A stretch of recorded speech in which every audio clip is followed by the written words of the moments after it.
the door? Oh,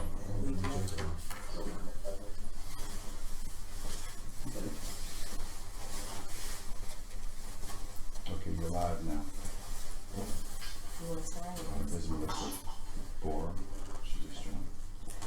Good evening and welcome to candidate or virtual candidate forum hosted by the St.Timothy Community Church. My name is Chelsea Whittington and I am the owner and operator of CWIT PR. Invitation from Pastor Jackson to serve as a co-host for tonight's virtual forum. As you know, politics is a hot topic in Northwest Indiana, always has been. However, the most important is that we are educated and informed voters. And this is exactly why this forum was created, to assist our community in learning the candidates, finding out what their platforms and goals are for our region, and then making our selection at the polls June 2nd or during early voting, which starts next Thursday. And now I will turn it over to the man of the hour, who is the creator of this idea and also the pastor of this great shepherd here at St. Jackson. Good evening to all. We're again glad that you are signing on to be a part of this broadcast as we begin to look at our candidates. Let's pray. Almighty God, we thank you for this day that you've given unto us. We thank you for your mercies and your grace. We ask, O Lord, for your presence as we begin to look into our candidates and have discussion. And God, our country, and we ask, O Lord, to bless our city and bless our region. In the name of the Lord we pray. Amen. Amen. What better way to start a forum off than with prayer, right? Yes, absolutely. So I guess we'll start just a little bit to talk about who we are, and I'd love to start with you telling us about you, Dr. Jackson, because we, a few years ago, welcomed you into our community, and you have been an asset ever since. Well, first of all, I'm grateful to be able to be a servant, as many of us are in our own different aspects of life. To Virginia, to here, and I am accustomed to being a community pastor, and so I look at the needs of our community and try to use the resources of the church to be able to meet the needs of what our community needs. And so that's pretty much about me. I love what I do, and this is a part of what I do, is really trying to connect our people to that they may need, and so that's the ultimate goal, and to also lead those to Christ as well. Amen. Well, Pastor's being very modest because you're leaving out things like being the leader of getting COVID-19 testing right here in your parking lot amongst this forum tonight and so many other community initiatives. So on behalf of the citizens of Gary, we definitely want to thank you for what you have done and what you will continue to do. And I will just say a little bit about me. Born and raised in Gary. I still live in Gary. The only time I was away was for a brief stint at the great Howard University, also a graduate of Purdue University, studying communications. And so what we're doing tonight is my love, broadcasting. Make sure that they get the information that they need. And so if you're just tuning in, we are here at St. Timothy Community Church, 2500 Grant Street in the beautiful city of Gary. And I'm so excited about tonight because we have a lot of candidates and a lot. So I will not belabor that. That's with us today. Yes. Mm-hmm. And if you want to talk a little bit about the overall purpose of the forum, I kind of think we've covered that to be informed. Mm-hmm. And so we have a couple of special guests with us before we jump into the questions.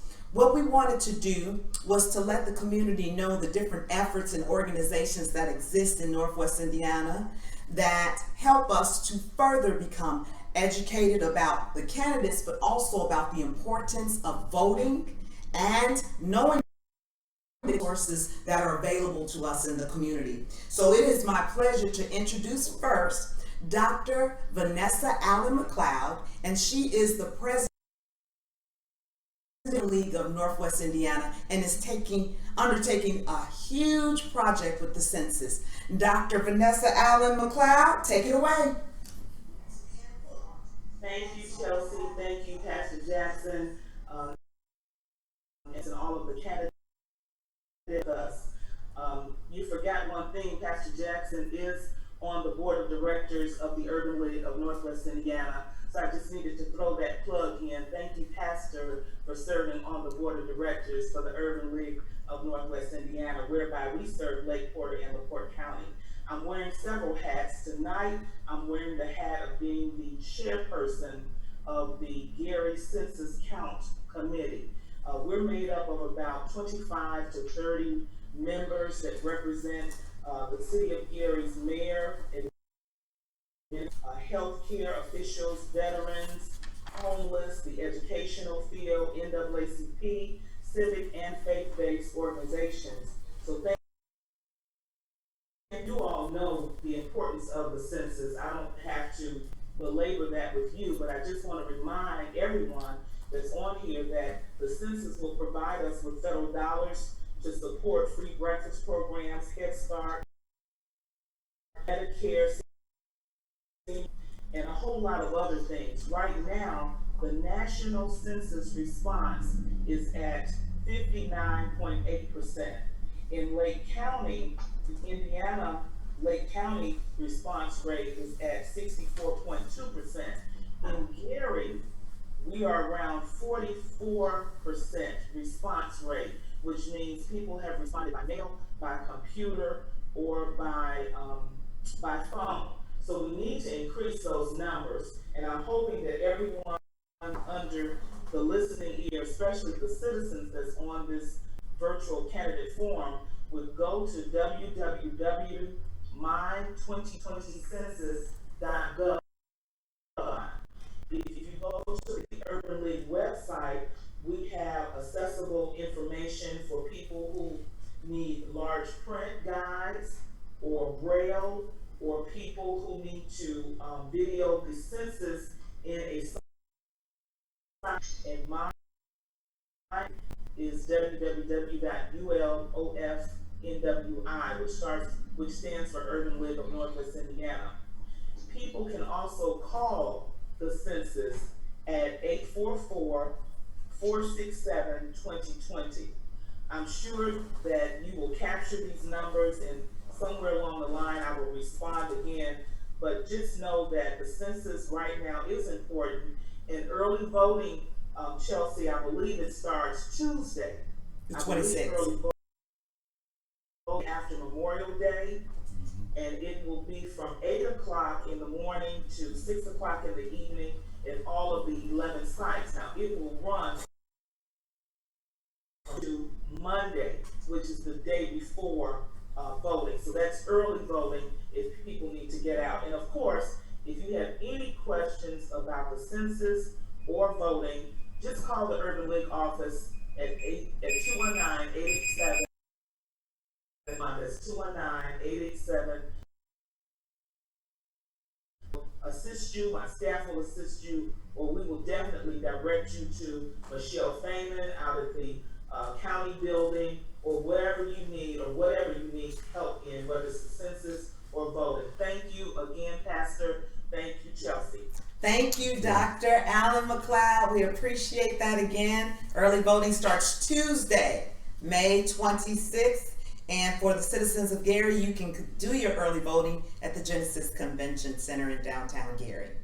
Now, our next guest speaker, he's no stranger to our community, for he constantly gives back and volunteers to ensure that the Gary branch of the NAACP is present, accounted for, and active in our community. I am going to turn it over to Mr. Stephen Mays. Welcome, Mr. Mays. Make sure you unmute your...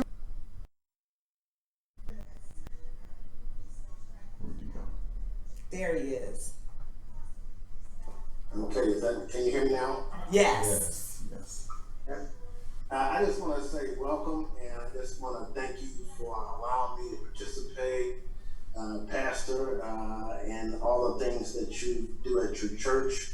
Our EXO Teen Youth Group is currently meeting there under the direction of Gina Payne and Kalana Mack.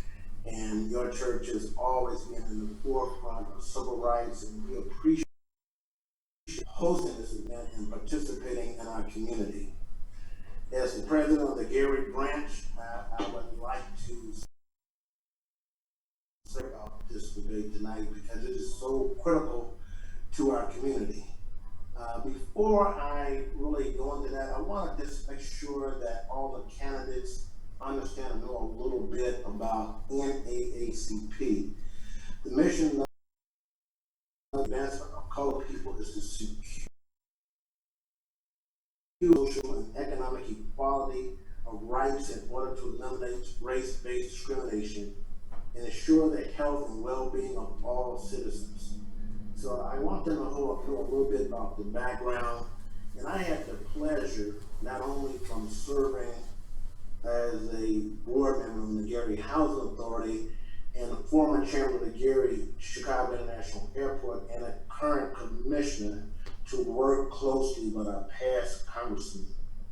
The 6 of the Gary branch, which serves Lake and Porter County, are very interested in the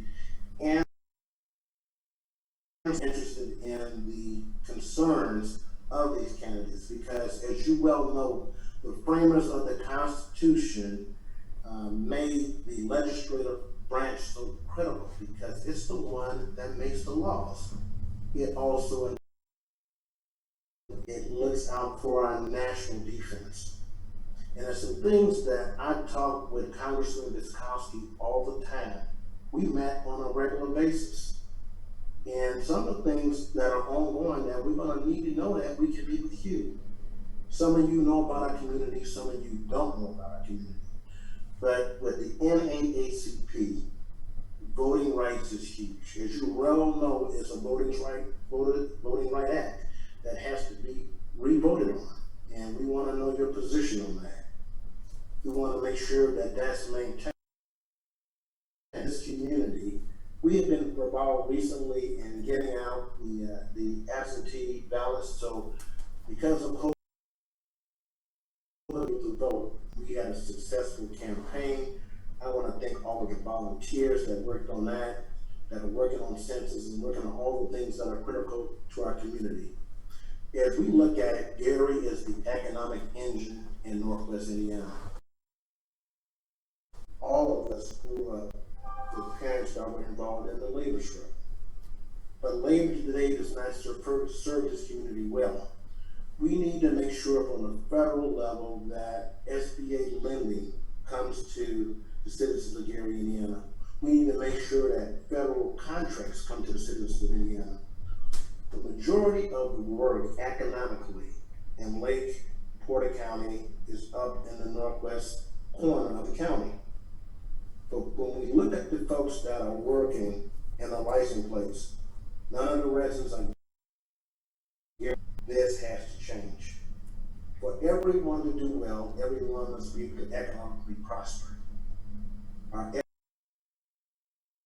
We should make sure and ensure and work with the labor unions to make sure that all of our young people, out of the last 2,000 apprentices, we don't have 200 from this community. That's not right. So we need to make some of the economic wrongs right, and this community is.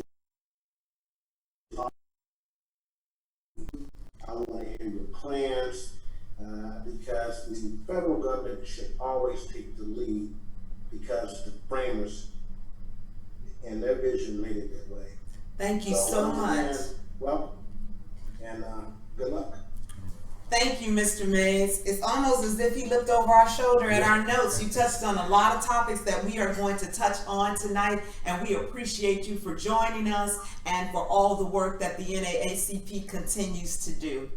And we have one final special guest, and a young lady, since she was a very young lady.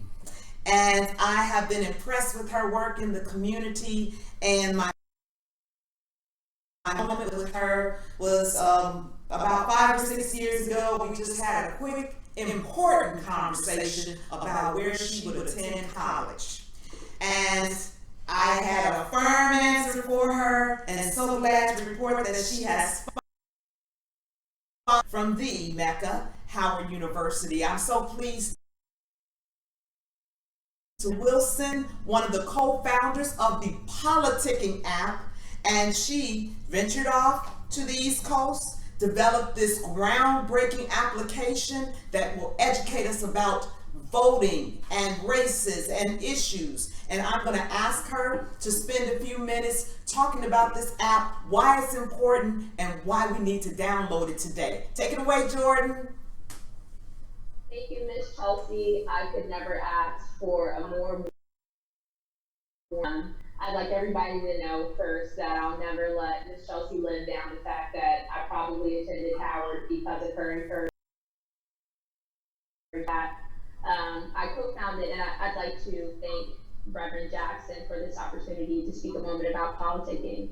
I started Politicking, which Miss Chelsea stated to you all is a political information app to help young folks, particularly young marginalized people, so that they feel empowered throughout every election and that they don't feel as if participating in an election is some sort of litmus test. I think we all know that it's not.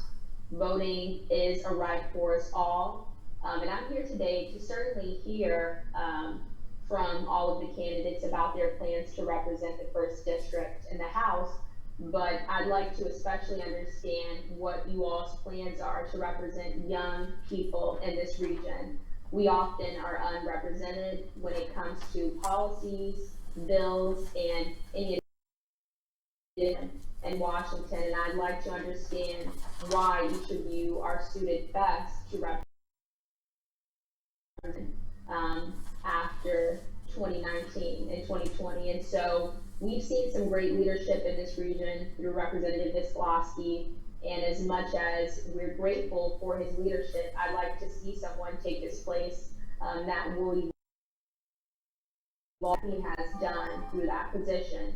I won't spend too much time, but I will ask you all to download Politicking in iOS and Google Play. I'll see many of you next Monday or this upcoming Monday during Politicking's forum. But I'd like to just encourage you all to share a lot about what your plans are, of course, to represent everyone in this region, but again, to represent the voices of young folks. We are the future. A lot of people say that, but we absolutely actually are the present. So I look forward to being many of your allies and, of course, to hearing about your election. Thank you so much, Jordan Wilson, Gary's Own. Again, that's the Politicking, Politicking app.com. You can go to the website, you can download it, Android or iPhone. It's such a helpful app. Congratulations to you. And what is your co-founder?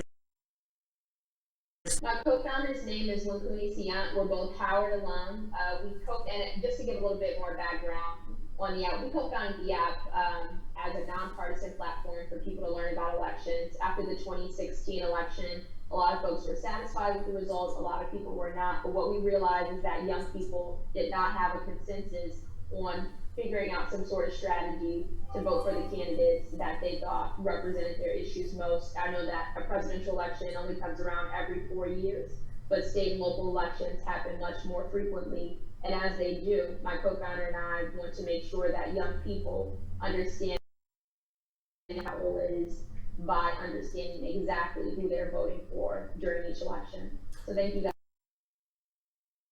Young people like you representing us, then it looks like our present is in good hands.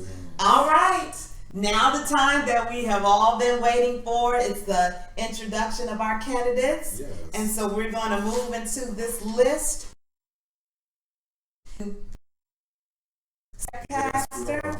Okay, so there will be a two-part series for tonight's forum. The first part will allow each candidate to speak for 3 minutes, and give their top 3 priorities and talk a little bit about themselves so that everyone who's watching can learn more about the candidates as individuals and what the basis of their platforms are. And then we will have we'll have a total of 3 questions in round 1. Round 2 is what we the lightning round. We have 2 baskets down here actually offering, and in one basket are 11 questions. In the other basket are the names of the 11 participants tonight. Pastor will pull a question, I'll pull a name, we'll match them up. And question 2 minutes to give an answer to that, because we'll have several questions to cover, and that should get us to the 8 o'clock hour. We have in our presence also a timekeeper. The lovely, beautiful Deborah Black is here. And so you may hear the bell, but I'm going to also raise my hand up, just to let you know that your time is up, so that we can stay on course, and that is a fair and orderly conversation. And with that, I believe those are all of the ground rules, Pastor. Yes. And you can take it away. All right, so let's do the introduction piece. And so I'll just call your name and just you can give us some information about yourself. And from there, we have 3 minutes, okay? And so we'll start with Dion, is it Bergeron? Dion Bergeron. You now? Yeah. You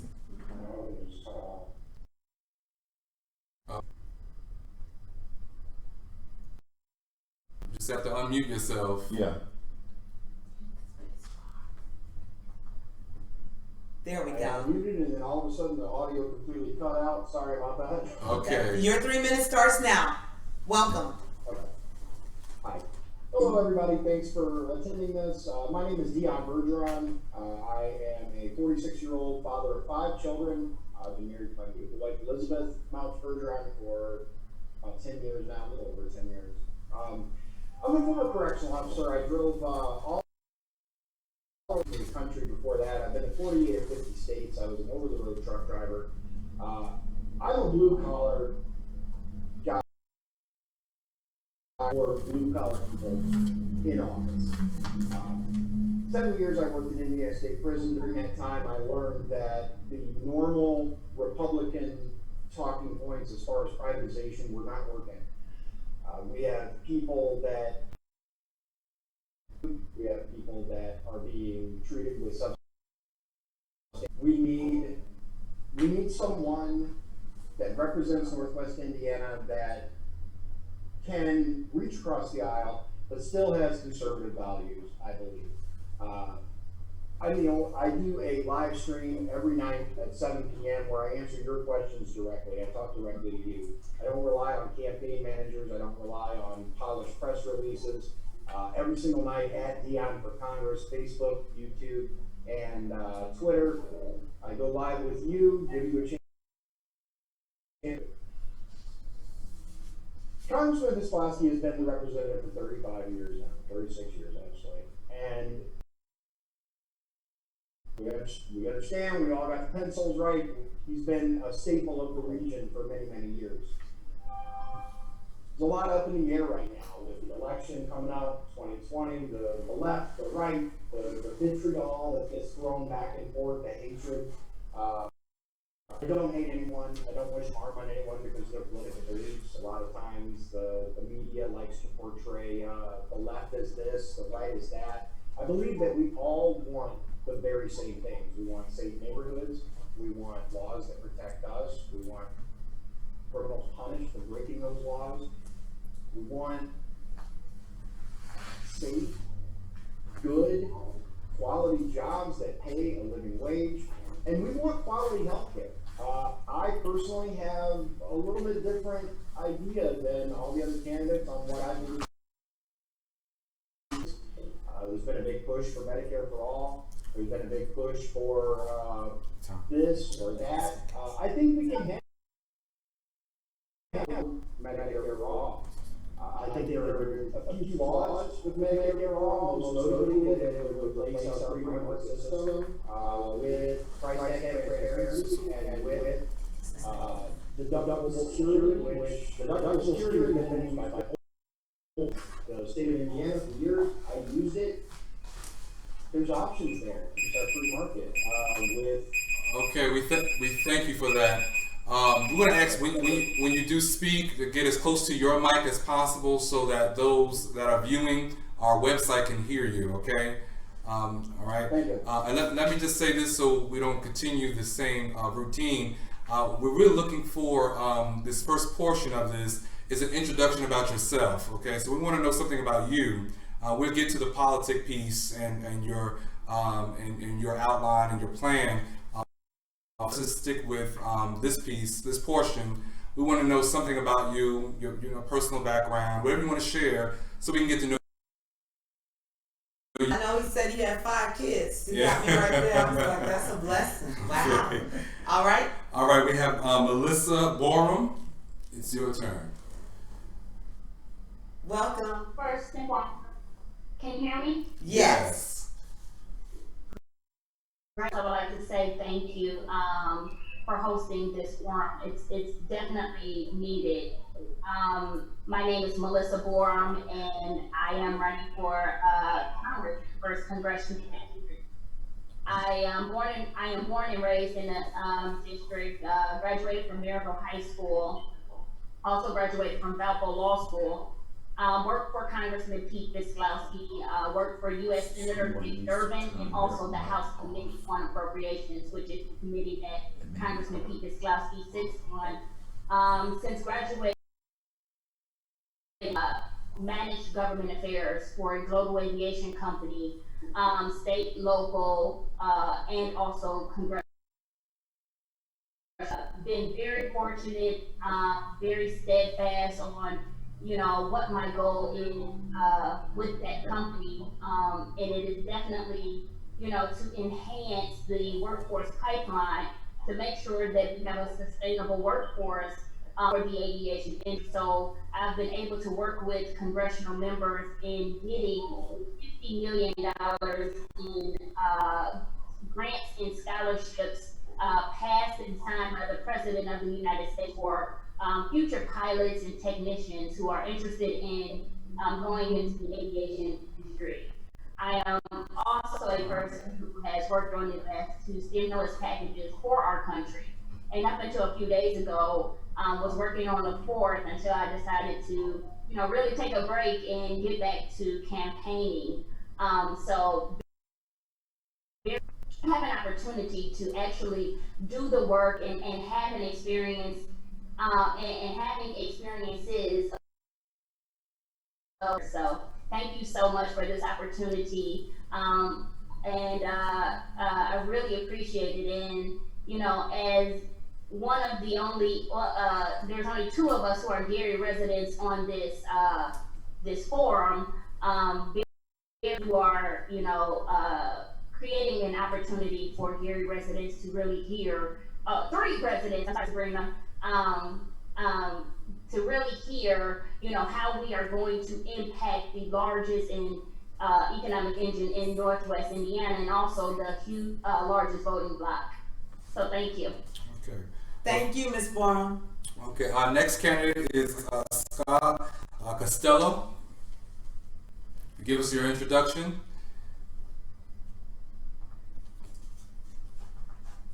Just have to unmute yourself. Okay. Thank you for, I'm honored to be here tonight.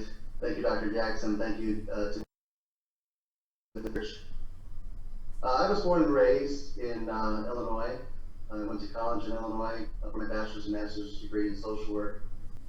And I moved to Indiana in 2012. I've been a community organizer. I volunteered at many grassroots charities. I provided technical support as a board member and as a volunteer in affordable housing development and preservation, for a neighborhood center for creativity and nonviolence, a furniture bank, a community arts charity, a computer training center, I work for the Illinois Coalition in Homelessness as well as volunteer, and I also work with Governor Ryan's death penalty moratorium. I've been a case manager with with adults that had chronic mental health disabilities. I was a program services, a clinical director in residential mental health. I owned and operated a private practice for 16 years. Treatment for anxiety and depressive disorders, and drug-free therapy for children with behavioral disorders. During that time, I also started and ran a charity to raise funds for people with no insurance so they could I'm currently director of behavioral health at a regional hospital where I manage a team of social workers and therapists, and we triage and treat people with mental health crises, suicidal and homicidal behaviors related to mental illness, bipolar disorder, and schizophrenia.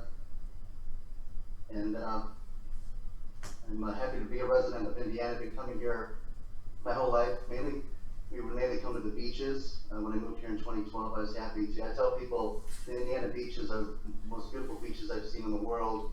We have a great part of the country here, and nobody believes me, but I think it's great. We have industry, farms, we have country. It's a beautiful area, beautiful people, and amazing potential. Thank you so much. All right, our next candidate will be Colonel Antonio Daggett, Senior. Senior. Good evening, everyone. Thank you so much for having us. We thank St.Timothy I've asked my lovely wife to join me here as we begin this process. Again, I'm Colonel Antonio Daggett Sr. I'm a retired United States Army Lieutenant Colonel who has lived and reared our family here in Northwest Indiana over 20 years.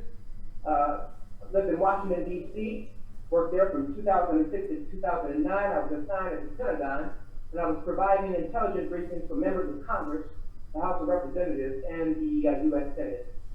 Briefed generals and admirals, and I also spent 2.5 years in the Presidential Honor Guard. Many of you know that as the Old Guard in Arlington Cemetery. I have currently a top secret security I'm running in Congress because I know where I am one of 10 children. My parents had 10 of us, and my dad, a retired police officer, raised all 10 of us on a union salary, so I believe in the union, and I believe in supporting strong union jobs as well. Also, my wife and I, Vita, we've given birth to 10 children. She always reminds me that she actually had them, so I want to make sure I acknowledge that. We have 8 boys and 2 girls. I am currently a school district superintendent, certified superintendent, in the process of completing my PhD dissertation next year. Also, was a radio host of Veterans Group broadcast, working with veterans who were PTSD and various other issues, moral injury, and things along those lines as well. As I stated before, or maybe I didn't, but I am a high school principal, received my principal's license and the state of Illinois. I'm a certified principal for high school.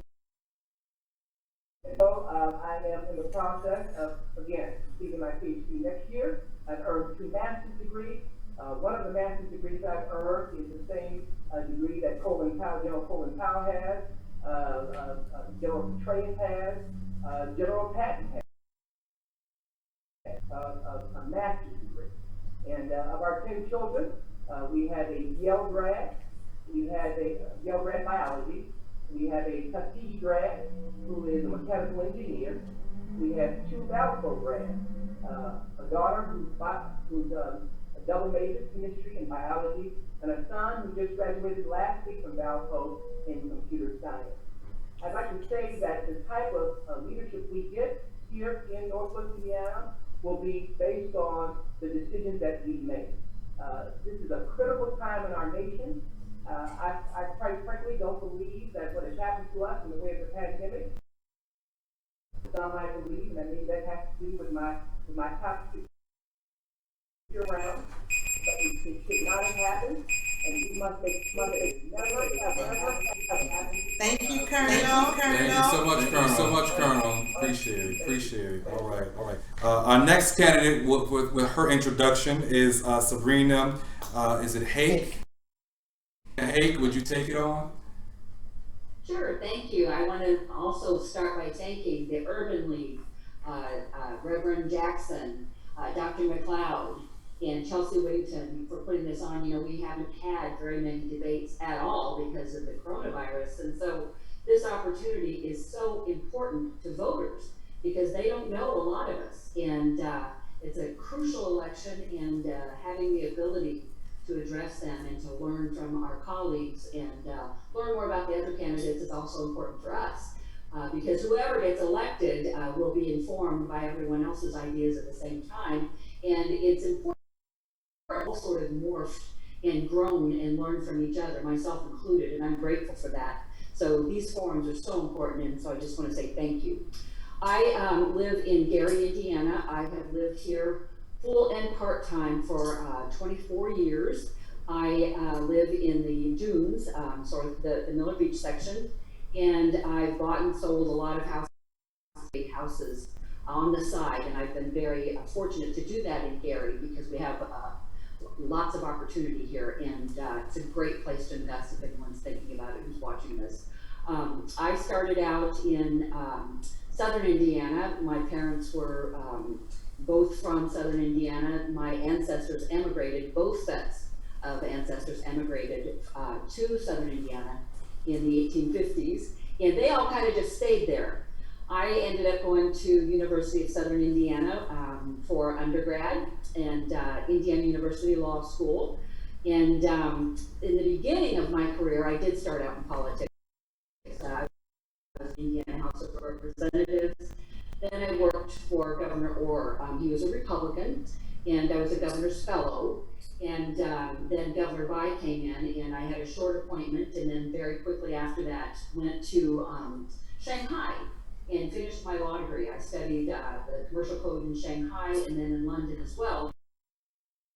I got enough to get a gig where a company in Chicago was looking for a general counsel, and they liked the fact that I had studied in China and in London, and they were looking for someone to help open those markets. And someone thought I was in steel. I've never been in steel. They were a beverage industry, so that was interesting. So I did that. I represented them for years until they sold, and then when they sold, they continued as my clients, and I represented them all over the world. We did not end up opening a factory in China. I spent many years going there trying to do that, but there were so many issues, including the product that we were selling, probably not being done.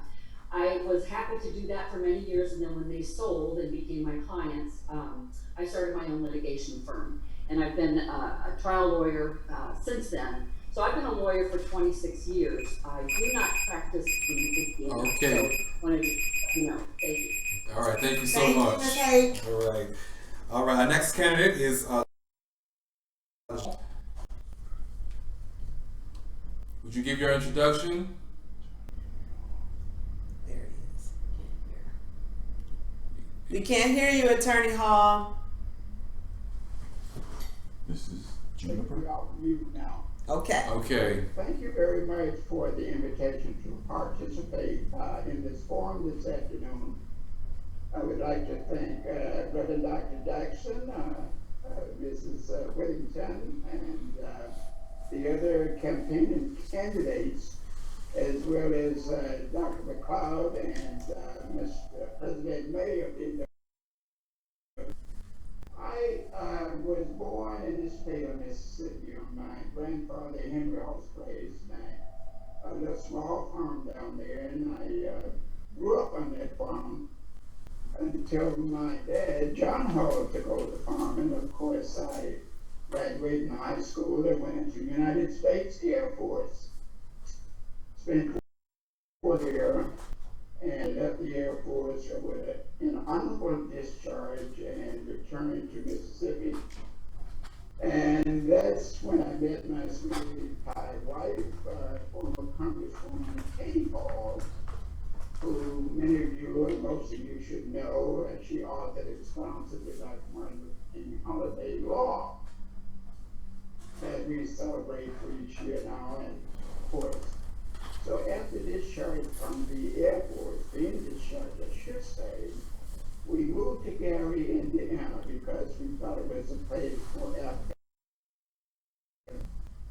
I was a laborer, and a few months as a laborer, then they promoted me to a clerk, and from a clerk to a working foreman, from a working foreman to a salvage foreman, and then on to become a shift superintendent.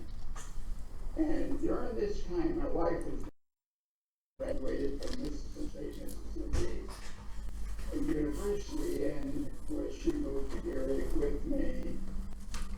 And we both worked here in Gary, I as a meal worker. And then I entered college, and she entered college, and we both went on and to finish our degrees. She finished her BS in Mississippi College State, and on to a master's from Indiana University, Northwest, and so Indiana University Northwest, and achieved earned a BS degree, and from there to study for a master's in secondary school education, and then a second master's in school administration, and on from there to law school, and then graduated from law school and started practicing law as well as in Indiana, Gary, Indiana, I should say. All right, thank you. Attorney Hall. Attorney Hall, thank you so much for sharing your background. That was your 3 minutes, and we'll hear from you shortly when we go into our rounds of questions. Okay. Pastor? Our next candidate for introduction for tonight is Jim Harper. It's your turn now. Thank you, Pastor, and good evening. And thank you to our host, as well as the Urban League and the NAACP for hosting this forum. I would agree that we haven't had enough of these opportunities, so it really is great, certainly for me not only to see the other candidates, but also for voters in Northwest Indiana to have the opportunity to listen to all of us in one place and compare and make as informed a decision as possible. My name is Jim Harper. I'm a Democratic candidate for Congress in Northwest Indiana. I am an attorney. I became an attorney because I'm committed to fighting for everybody in my community. That's why after I graduated from law school at Georgetown University and worked for a federal judge in Indianapolis, I moved to New Orleans, Louisiana, and served as a public defender in one of the most underserved, understaffed public defenders offices in the country for several years. It's also why I helped to found a national nonprofit law firm that represents disabled veterans and continue to serve on the board of that law firm. After working in New Orleans in the public defender's office for several years, I moved back home to Northwest Indiana. I continue or have continued to work up here as a public defender, continue to work with that nonprofit, do some private practice, and also am proud to work with a nonprofit in Valparaiso that provides free and reduced cost early childhood education to families in Porter County. We've got a very big decision to make here in Northwest Indiana as voters choose their next representative after Pete Viscoski retires after 18 terms. I'm looking forward to talking this evening about the need for a bold progressive agenda and some of the other really important issues that are addressing Northwest Indiana in general, but particularly issues that are addressing Gary that our next representative needs to focus on. Thank you. All right, thank you so much. Our next candidate is Frank Mervin. This is your time now to give your introduction. Just have you unmute your...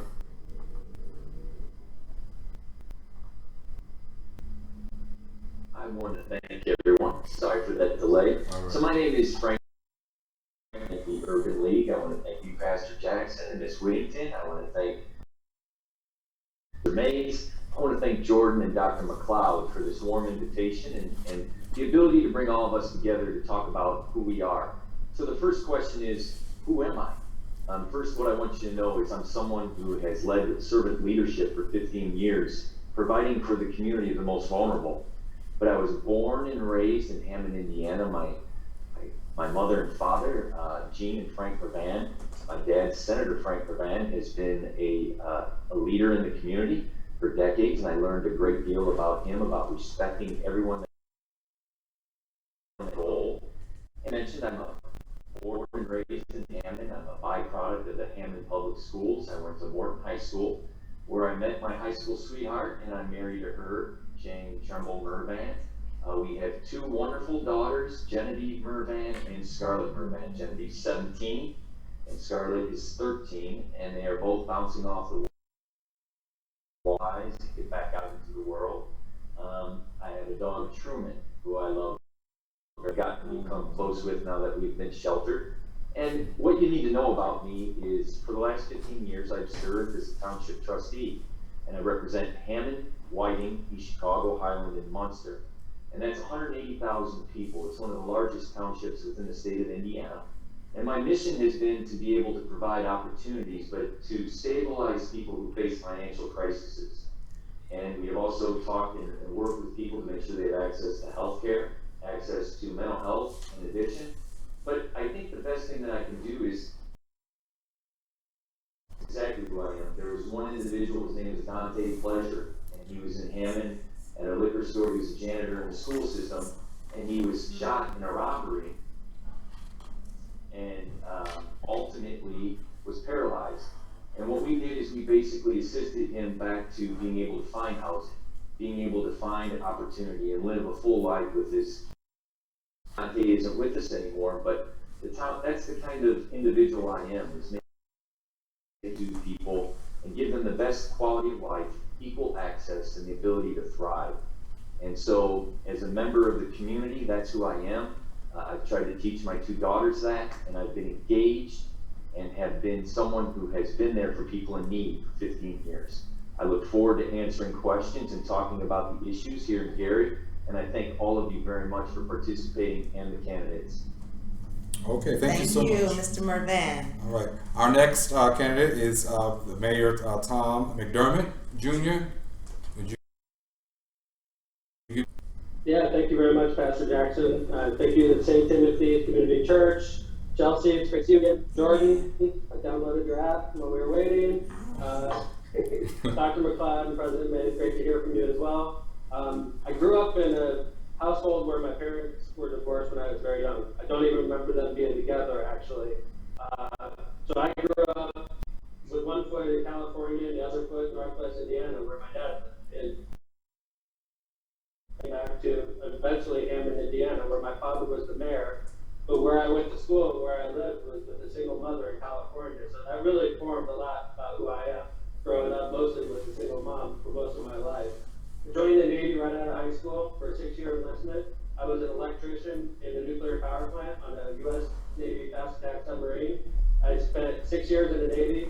I was underwater for 4 years and 3 months. I was the ship's only Navy diver as well. I got out of the Navy, used the GI Bill, moved to Hammond, Indiana.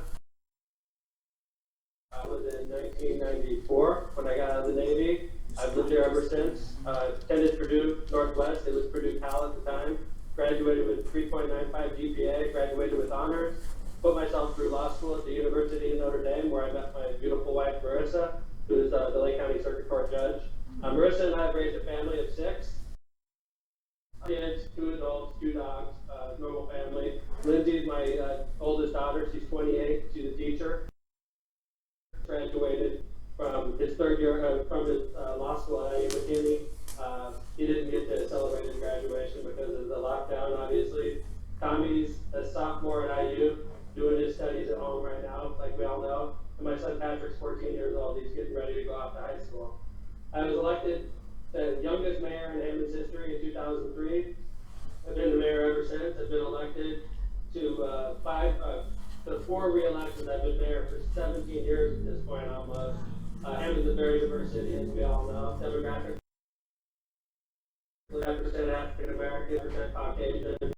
Obviously, it's a city where you got to respect each other's demographics, you got to celebrate each other's cultures, and I've been very successful in that environment my entire tenure. I've sent 6,000 kids to college under a nationally award accredited program, Hammond's College Bound Scholarship. 6,000 kids to college. We passed 2 referendums to help fund teacher salary increases and to help them build a new high school. I brought in economic development to the city since I've been there. $300 million of new investment into the city since I've been mayor, thousands of new jobs since I've been mayor, and more importantly, I helped maintain Hammond's population, and that's not an easy thing to do as the mayor of an urban city, and I don't have to tell anybody that lives in the city of Gary how hard that is. So I'm very proud of what I've done and what I've accomplished, and I want to work with the citizens of Gary and do some of the same kinds of things that I did and fought for with the residents of Hammond. So thank you very All much, right. Pastor Jackson, for letting me speak, and I'm looking forward to answering any questions you have. Much. All right, thank you so much. All right, we have the next candidate is William Powers. You give your introduction, sir. Yes. For years, I've tried to contact politicians. For years, to no avail. Never get a contact back from them. So I can only say one thing about that. That's my telephone number is 219-309-7214. Record that and give it to everybody, because when they call me in Washington, D.C., I want them to get a hold of me and tell me what they want. And I can take care of it from there. I have a very conservative and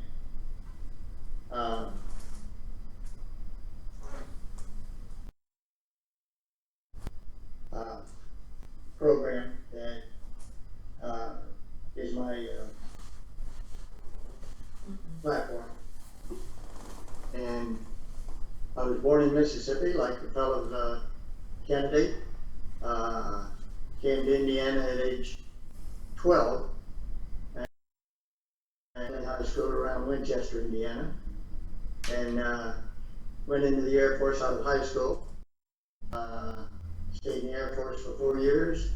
Was a colonel aide while I was there in SAC. And no planes flew without the colonel that I worked for. Anyhow, when I got out, I got a job on the Tampa Fire Department after being at Tampa Ship Repair and Dry Dock for about 3 months.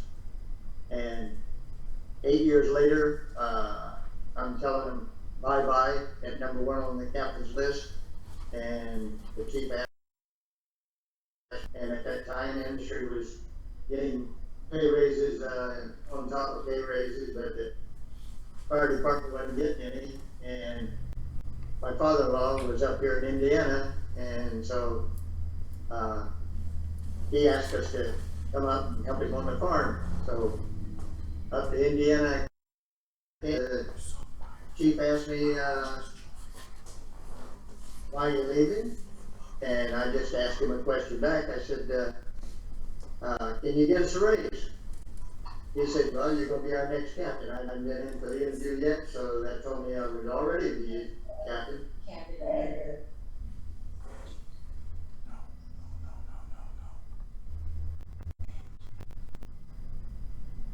I shouldn't be on. Hello, did I get cut off? You can continue. You have 12 seconds. Oh, anyhow, I told him, I said, 33 years for Bethlehem Steel, retired at 65.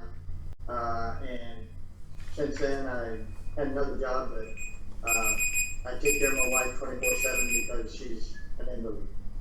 All right. Well, thank you so much. Thank you. Mr. Powers. Your introduction is Myra Reardon. With us, please. Well, unmute your line. Unmute your mic. Okay. I'm unmuted now. am the chair of the House Democratic Caucus, and I'm the 12th District State Representative, and I'm running for the US Congress. So I come from a family of community activists. My parents were very engaged in making their community better than they found it, and so in the 60s they built Resurrection City to the war on poverty and people living in poverty. It was a shanty town across the street from the White House.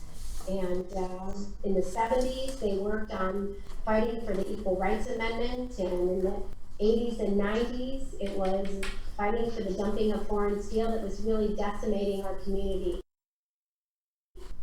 From a very early age, my parents really instilled, made the connection for us, the policies that govern us, and the effect that they have in our communities. It's really one of the things that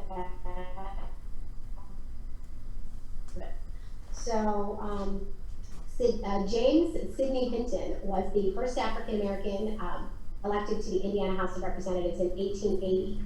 And some 100 years later, in 2006, I became the first Latina elected to the Indiana General Assembly. And then in 2019, I had the privilege of being elected by my peers to chair the House Democrat Caucus.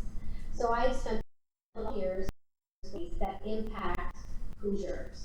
I voted on things like lowering prescription drug prices and testing our schools' water supplies for lead, and criminal justice reform and workforce development. And I think that in this time, more than we experience leadership. And it really does matter who we elect to the United States Congress. I'm the only one in this race that has that legislative experience. As a state representative, I voted on lowering prescription drug pricing. All of those things that are important, and certainly also voted to expand health care to over 400,000 Hoosiers through the Healthy Indiana Plan. As your Congresswoman, I believe my strong legislative record is for fighting for families and unions and public education.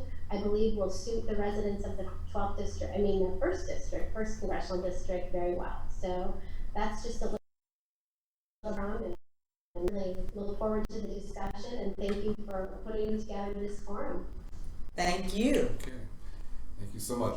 Okay, our second portion of this is going to be your plan for the region, and so Chelsea's going to lead us in that effort. Okay, so we had our first round for introductions, and so that you are not caught off guard in mid-sentence, what I will do for this round is you have 10 seconds left so that you will know to wrap up your comments. I think that'll be an easier transition for all of the candidates. On this round, you have 2 minutes to answer the question, and you all have the same question. We are going to start again in alphabetical order with That's their plan. part 1. Okay. You're talking about their plan for the region. Yes. Yes. So you'll all have for part 1, and then part 2 we'll grab. Okay. So each candidate is going to give us their plan, tell us what their plan is for the region. Before we go into the round of questions. Okay, so but still for this round, do they have 3 minutes? Right. Okay, my mistake. We're going to talk, you're going to give overall plan for the region, and then we'll move into the final 2 rounds of questions, all right? And we'll hold my hand up at your 10-second mark to know to wrap up. So we will start with Dion Bergeron, and you can share with us your overall plan for the region. Okay. Thank you. Sorry about the glitches before. You'll notice that my camera is kind of off to the side. It's just the way that I have it set up. So I will be kind of looking this way to see when the hand is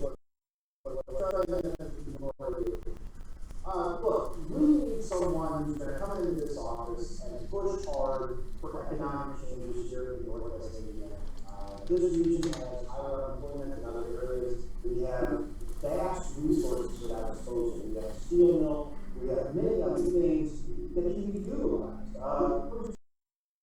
leaving California because of the lockdown, because of the lack of ability to get his people back to work. I'd like to attract real careers.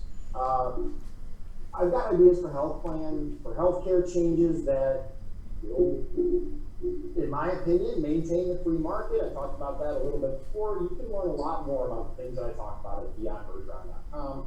And I also do a live stream every night, as I said before. We need someone who understands the region, but also understands that they need to listen to the people. This isn't an office where someone's going to go, what they want. We don't need another politician. We've had a politician for many, many years. We need regular people. That's how the system was designed. We need someone who understands that there are issues with right to work legislation, but also wants to represent non-union members as well. But understands that not everyone wants a conservative candidate that recognizes these issues with right to work legislation, and I'm the only one. And my wife is a Medicaid waiver case manager, and there are many, many issues right now with our home health care industry. Direct service providers needs to be a career path. It needs to have licensing. There needs to be a national register for the people that abuse the most vulnerable among us. These are things that I'd like to see implemented. I'd like to see large wage increases for these people that could go work at Starbucks for more money, right? But they do what they do because they love it. Our home health care industry is in desperate need of attention, and very, very soon. There are many, many businesses that are going to be closing their doors very soon if we don't address federal funding for this problem, because that's where most of the money comes from. Over 60% comes from the federal government. We have an opportunity this election to elect someone who's going to listen to you and who's a regular person and who gives. Thank you. Thank you so much. That seems to work better, doesn't it, Pastor? All right.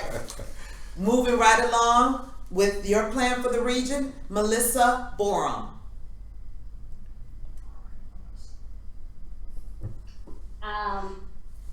So I think that we really need someone who actually has the experience in relationships to get things done. We need someone who has actually been successful at getting legislation passed and signed by the President of the United States. And so being the only person who has been able to accomplish that, I think that we need to elect someone who will get us closest to where Congressman Wisłowski has left off. And that is important because, you know, we can't afford to wait another 5 to 10 years to get really the committee seats and be able to pass legislation and get things done. It is a steep learning curve for everyone, but you know, when you have relationships already built, that's really important. And it says a lot about the candidate coming in. I would like to focus on definitely enhancing educational funding so that we are able to fulfill the careers that we should have coming back to our district. There are so many opportunities out there that we're missing because we don't have the right workforce to recruit employers to come back into our communities. I would also like to focus on healthcare. We are definitely seeing how a healthcare pandemic is affecting all of us, right? Especially people who are in African American communities, who live in food deserts, who are underemployed. And so those are the things that I would like to focus on. And actually being a person who is a millennial, right? I think there are only 2 of us who are actually millennials who are actually running, right? We see things from a different perspective. I had the opportunity to work for the House Committee on Appropriations. And while I was there, I was working alongside a 17-year-old when I was in law school. And so when I asked him, how did he get this opportunity? And he said he's been there for 2 years. This is what he does. And what I saw is that it was normalized for some and not normalized for others. Why aren't we making intentional pipelines and getting students from the 1st Congressional District to not only be in congressional offices, but also on committees and in agencies, and making sure that when they come back to the 1st Congressional District, that they are able to make it better and be more productive, so that we don't have to start over every single time. That is what I'm saying about being intentional about seeing the future lead us into a better day. Thank you so much. Yes, thank you. Yes. Thank you, Ms. Bourne. We're going to move right along to Mr. Scott Costello. Thank you. My primary focus is, and I think that is the root cause of so many of the problems we have in our country right now, whether it's campaign finance, whether it's the lack of movement on addressing climate change because big oil has too much big money to affect our political system. And when we look at wealth inequality and income inequality, we have to look at racism and the role that plays in wealth and income inequality. In 1805, Black Americans owned about 1% of the nation's wealth, and now they own 1.5% of our nation's wealth. You can't look at those numbers and think that racism doesn't play a role in those numbers. We have to extend credit. Credit is the lifeblood of communities. We have to extend credit to Black communities. They have been redlined and marginalized for 155 years, regardless of affirmative action and other laws that have been passed to try to improve the situation. But wealth and income inequality are affecting everybody. 40% of the working class has 40% of it are females. Females have unequal pay. There's inequality in income and wealth all throughout our nation. 40% of Americans don't even have $400 in the bank, and this is pre-pandemic numbers. 3 billionaires, about 50% of Americans. All of this, and I could go on for a long time, is completely unacceptable. It's really a moral outrage. We need to do a whole array of policies to address wealth and income inequality. Things like a universal basic income, things like a jobs guarantee that is part of the Green New Deal, things like public education through grade 18. Because on top of this, we're facing a wave of automation that will probably take away 50% of our jobs in the next 30 years. And we need to be prepared for that. We weren't prepared for globalization, and that has decimated our economy from where it could have been today. China has about 10 to 20% economic growth. We hover at hardly at 2% growth, and in North Carolina, sometimes it's about 1%. It's shameful, it's wrong. We need to lower our defense spending and spend more money on infrastructure. We need to improve our water systems, lead abatement, pollution abatement, Superfund cleanup, our lakeshore, which is a national treasure. There's so many things that we could be doing with money if we could get money out of politics and put, and when we talk about young people in politics. That's your time, Mr. Costello. Thank you so much. Thank you so much. Yeah, okay. I'm not sure if you were able to see my hand. When I put my hand up, candidates, that means you have 10 seconds left to wrap up your comments, to make sure. You know, my glass, I should put my... Okay, that's okay. Thank you so much. We're going to move right along to Colonel Antonio Daggett Sr. Your overview. The book of Zechariah in Scripture says, not by might, nor by power, but by my word. That's what needs to take place in order for us to arrive at a person who we need to represent the constituency. I shared earlier about my wife and I. You're looking at a military family, 37 years of marriage, shared our 10 children. We are committed to family, but not only our family, to everyone's family. People don't care how much you know until they know how much you care.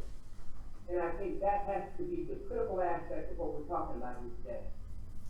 Overall, the plan for this area has to begin with the condition in which we are in.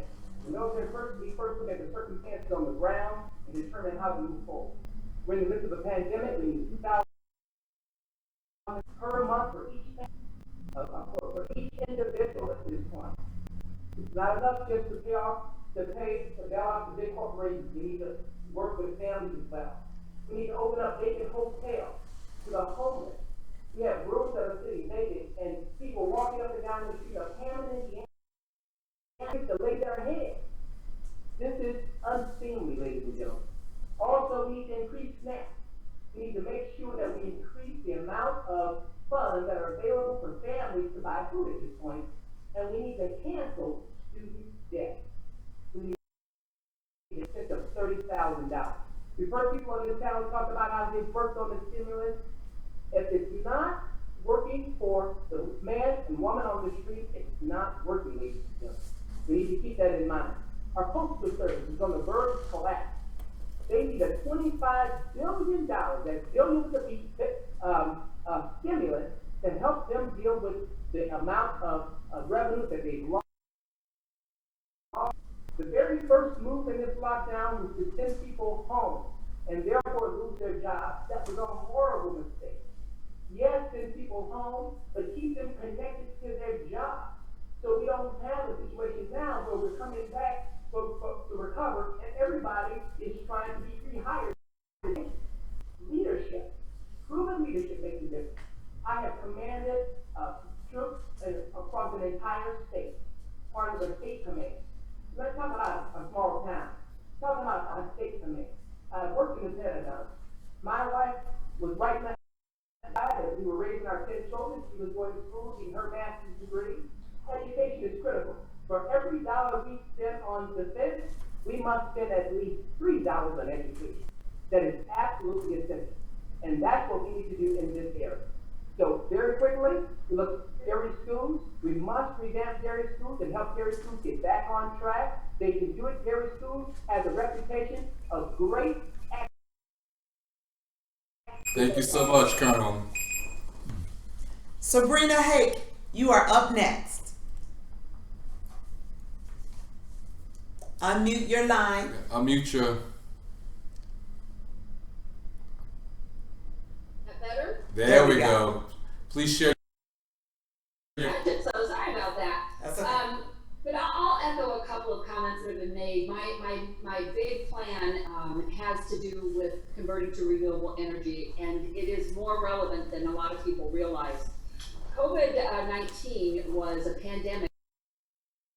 The UN and the World Health Organization have been warning us for years that a pandemic was coming. And the reason we know that pandemics are on the rise is because as our temperatures change and our climates change, microbial life changes. They are very quick to adapt in the permutations that come from that, and from having closer contact with animals that are now being forced out of their habitats. So the pandemic that we are experiencing now that has put us completely at our heels was predicted. And it isn't just this administration, but administrations all over the world had been warned several years ago that a major pandemic was coming, and it is related directly to climate change. The development plan is based on converting to renewable energy, and I bring up this letter all the time, but you need to see it. I don't know if anyone can see this at home, but this is a letter from August of 2019 from all of the biggest employers in the state of Indiana to the governor, and we're talking about GM, Unilever, Walmart, Scope Barrett, all of the big firms in Indiana are begging for greater access to renewable energy. They want to build more factories here. We could expand our production employment here by almost 40,000 people if we gave more access to renewable energy. And the reason they don't want to build without that is because we are now in a global companies in the United States that manufacture products have to be saleable on the global market. Other places that are taking their treaty, their Paris Treaty obligations seriously are going to be able to make the same products we can without spending money on fossil fuel. And fossil direction. If we do not keep up with the rest of the world in developing alternative energy, not only will those factories not come here and not build here, but our other factories will not be able to remain competitive because they're going to be competing against a widget that's cost 20% less. The next plan is to bring this area into the $1 trillion wind turbine market and solar components. Those are the two fastest growing sectors of the world economy, and we are in the perfect location to lead that development. We're on steel, we've got a port, we're on rail, and we're right next to Lake Michigan. So there is no place in the world better than Gary, Indiana, as well as the solar components. Thank you. Thank you so much. All right. Attorney John Henry Hall. Yes, ma'am, Mrs. Whittington, thank you. I would like to say at the outset that my wife, many years ago,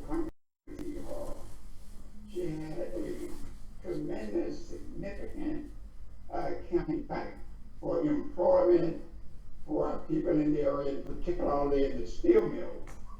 So I would like to build on her campaign strategies of many, many years ago. She, as you know, again, she went on to author and sponsor the Dr. Martin Luther King Holiday Law. And I'd like to say to the NAACP President, Mr. May, that many of the goals and objectives that he has elaborated on, I will continue to work on those because I'm a member of the NAACP. I'm concerned about the broader community area of jobs for individuals, and particularly young people, as the young lady said earlier, and as a educated for many years in the city of Gary, at the university level, as an adjunct professor, I have focused on the young people in our area. So did my wife. She was an educator for 35 years. I'm from an all in this way. And I was an educator here for about the same amount of time as well as being an attorney. So I would focus on the ideas that Ms. May brought forth, Dr. Mcleod, and the young lady, and we just particularly concerned about healthcare problems in the area. I would propose legislation that would help to address the healthcare issues involving particularly senior citizens. Our senior citizens just have been suffering because our politicians in Washington have tended to ignore their concerns, their interests, and particularly their health care. So I would be concerned about initiating initiatives to help to resolve, and particularly some of the health care problems in light of the COVID-19 pandemic. And I just need to establish and let the group know, the constituents know, that you'll have a fighter in Congress, as my wife was a fighter. She was dynamic and very versatile. And thank you, Mrs. Whittington. Thank you, Attorney Hall. Our next candidate is Mr. Jim Harper. Thank you. We have really big challenges in this country. We had big challenges before the COVID crisis, but that crisis has obviously exacerbated them and exposed so many of the inequalities that we continue to deal with in this country and in this region. And I believe we need big progressive ideas to tackle the challenges that we face. And so I'm proud to advocate for a bold progressive vision on any number of issues that I think are important to our country, to Northwest Indiana, and to Gary.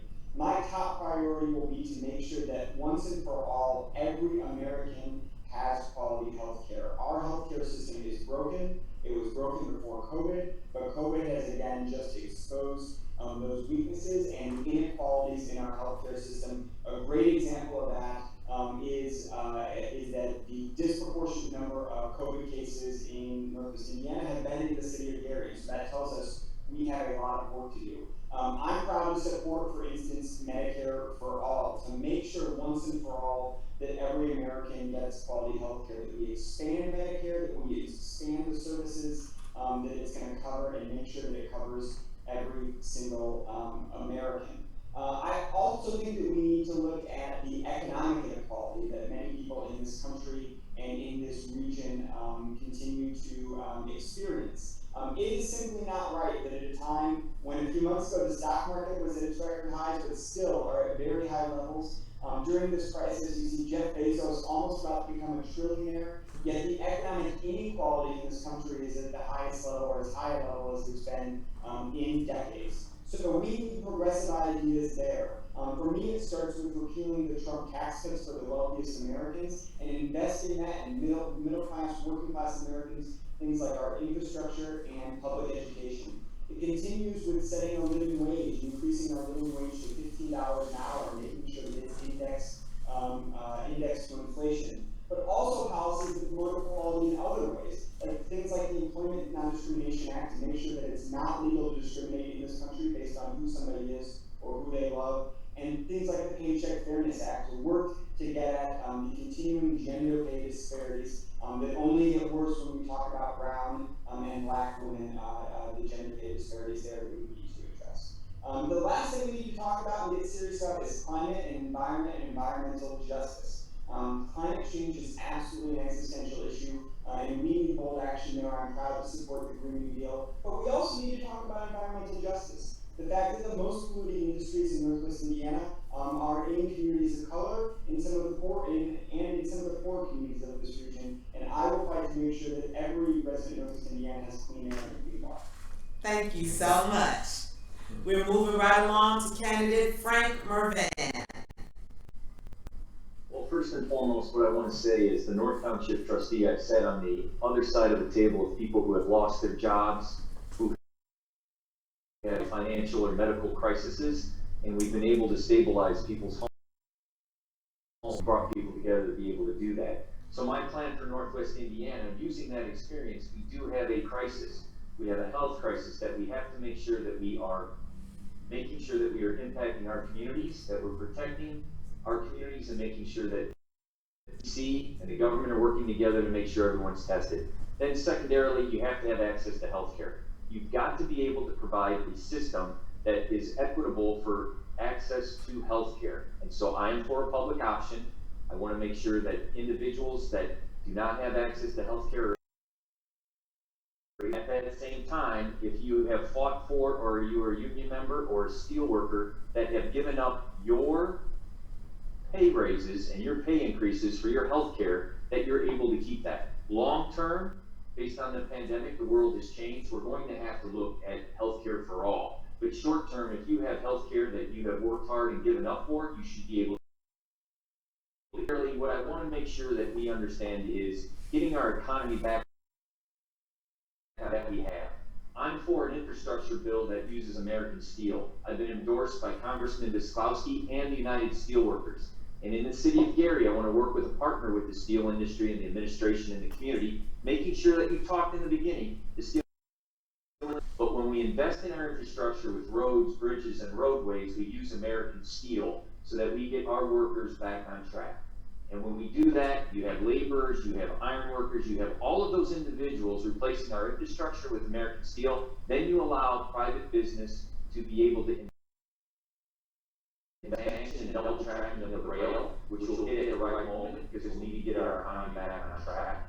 And I'm also for, let's just break it down for the city of Gary. That's what you're asking. You're asking, well, what do you think you can do economically for the city of Gary? I've been endorsed by the precinct organization in the city of Gary because my plan is simple. Utilize Buffington Harbor as a member of Congress, a break wall, so that you can use that for cargo to bring in. That'll create utilization of the airport, making sure you're using that as an asset. You have UPS bringing in as an anchor, overnight express. that is something we can build upon. Also, making sure we're investing in public safety, making sure we're investing in the infrastructure, making sure that we're using demolition dollars to bring down buildings, to uplift new things. And you want to be able to, as we said, increase private equity loans and increase capital so that Jordan and other entrepreneurs can succeed in the city of Gary. And as Thank you, Mayor McDermott. My apologies. I have my M's mixed up. You should have come before, Frank, but you are up next. Thank you, I appreciate it. Thank you, Chelsea, again, for the question. I've been blessed to receive a lot of tools in my toolbox, and I want to use them as your congressman to help people in Northwest Indiana. Through the Navy, I learned leadership. Through Purdue, in my undergrad, I learned finance, banking. Through law school, I learned, the law, and I became a small business owner. As Mayor Hammond, I brought in $900 million in new economic development, and I want to use all those skills I've been blessed with to help primarily with the Gary Airport. I think it's wonderful that UPS made the announcement they did about a week ago now that they're going to fly more, in and out of the Gary Airport, but that doesn't mean we got to stop there. Cargo is a legitimate future for the Gary Airport, and I want to be your congressman and, connect Jerome Prince to all these people across the country, like the Amazon of the world and the FedEx of the world, so we can truly maximize the value of the Gary Airport. It's ready to burst, and we need it to go, because that's a driver for Northwest Indiana if it truly reaches its potential. Healthcare, obviously, in the middle of a pandemic, has become a focal point. 30 million Americans have filed for unemployment over the last 2 months, and a lot of those Americans that are filing for unemployment are losing their health care along with their jobs. And that's just not going to work in the middle of a pandemic. That's why we need a viable public option so that the American government will guarantee all Americans health care if they want it, if they need it. If you have a better plan, I don't think it's wise for our party, the Democratic Party, to take the health care plan that you fought for. Like if you're a Teamster or you're a union member with great benefits. I don't want our party to be the party that takes the health care from that union worker that fought so hard for that. But I do think that regardless if you're a millionaire, a billionaire, or you're working for minimum wage, you should be entitled to a great health care plan offered by our government, like a safety net, and it's needed right now. Education, what we have in Indiana is unacceptable with the haves and the have-nots. What we've seen since this policy implemented and the state took over is Gary go before the distress unit appeal board, and the residents of Gary don't even get to say in how their schools are being run. That is not satisfactory at all. It's something that needs to be changed. And just because my job is primarily in Washington, D.C. doesn't mean I can't be an advocate for Gary schools to try to get local control back to the Gary school board. Because the have and the have-nots is not working right now. If you're from a wealthier community, you can pass referendums and you can pay your teachers more money, which naturally draws better, teachers that are seeking higher salaries. You can have nicer buildings. And if you're from a poorer community, like the community I live in Indiana, like a lot of communities across Northwest Indiana, we see our public school systems wilter and fade away. That's not right. And what happens if our schools are getting disinvested, people are going to move out of our city as well. I want to be a fighter for Gary, and I want to help you with that. And most importantly, I want to help with crime control. I've done it for 16 years. I can help Mayor Prince and the Gary Police Department control crime in the city of Gary. Thank you. Thank you, Mayor. Our next candidate is William Powers.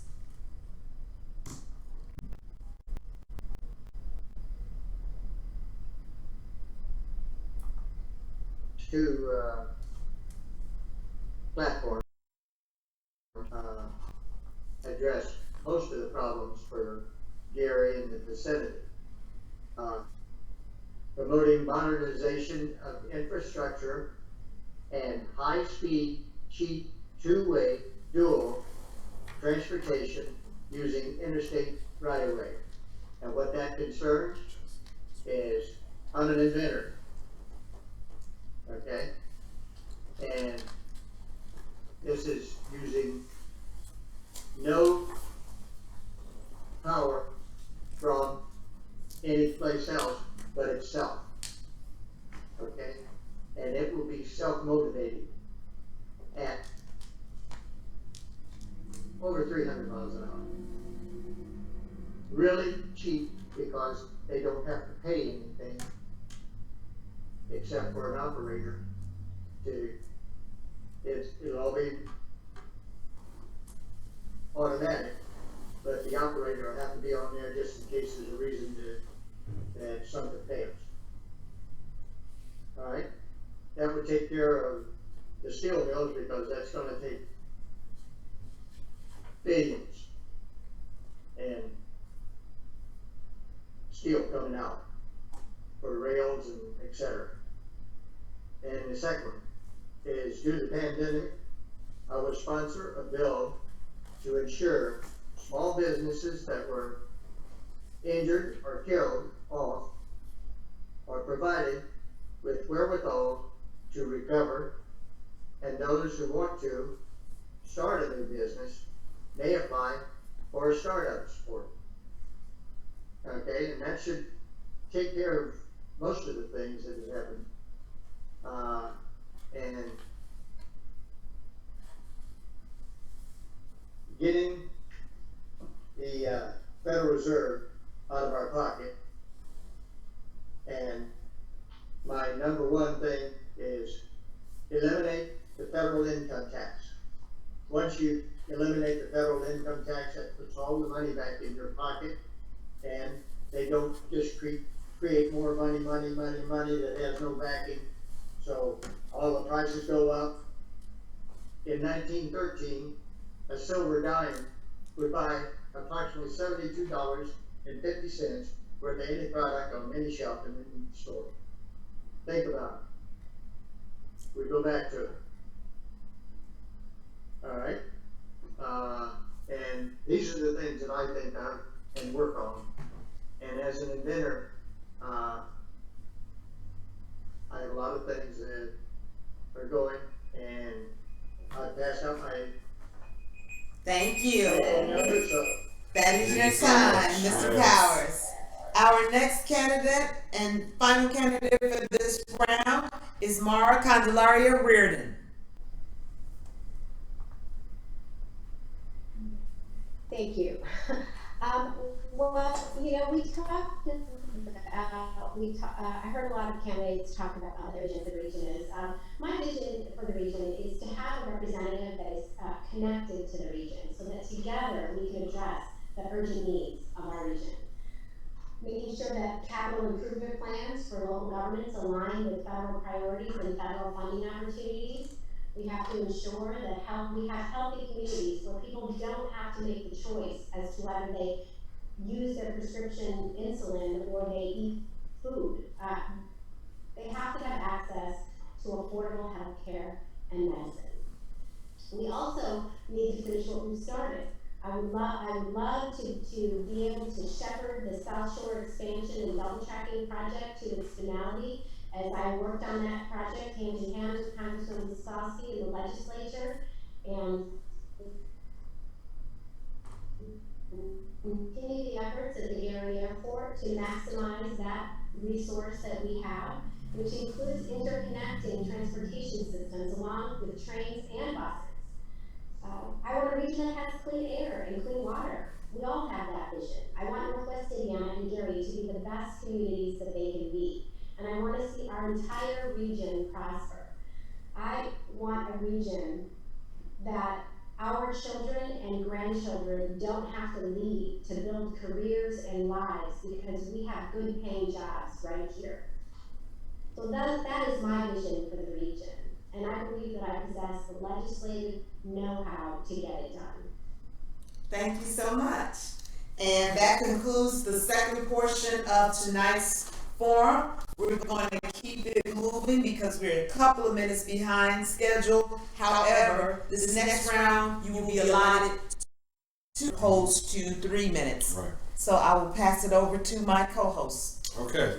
So there are 3 questions that it's going to be universal, so all of you will be able to answer these questions, and we'll go through the same order. All right. So the first question. Questions coming from the public, and so we have 3 that all of you will answer.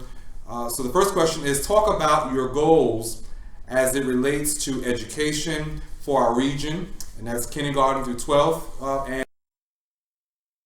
And so we're going to start with We will start with Dion Bergeron. Again, talk about your goals as it relates to education for our region, K through 12 and higher ed. 2 minutes. Okay, thank you. First of all, I noticed that the majority of people who are against school choice are from areas that have great schools. Michigan's got decent schools. Gary, you should have amazing schools. I personally think that you should have the choice to send your child to whatever school you want. I think that a lot of times we have a zoomed out view or a very, very close view of things, and we can't see how things interact together. The region is more than just one little area. I don't think the answer is forgiving all student loans. I don't think the answer is just because what about all those people that paid for their education? What about all those people that saved, shrimp, sent their child to college, and paid those bills? Standardized testing in Indiana is horrible, in my opinion. It's been pushed. We've spent $133 million over Indiana on it, and what do we have to show for it other than schools and teachers being held to a standard that's only valid for one given day? I think teachers should be allowed to determine are on an individual basis. I'd like to see standardized testing actually gone at the very least, and we see these companies getting these big contracts for it. Yeah, we need to focus on STEM classes for Indiana, especially Northwest. Seeing a movement away from the trades. We're pushing college, we're pushing that 4-year education. We're not focusing on the steel mill job. All right, thank you so much. Thank you, Melissa Borum. Same question. 2 minutes. So first and foremost, I want to say I think it's interesting that we have elected call who talk about how bad the economy is and how bad our educational system is, when it is their responsibility to make sure that we have a thriving economy and a thriving educational system. So first and foremost, I think that K through 14 should actually be free.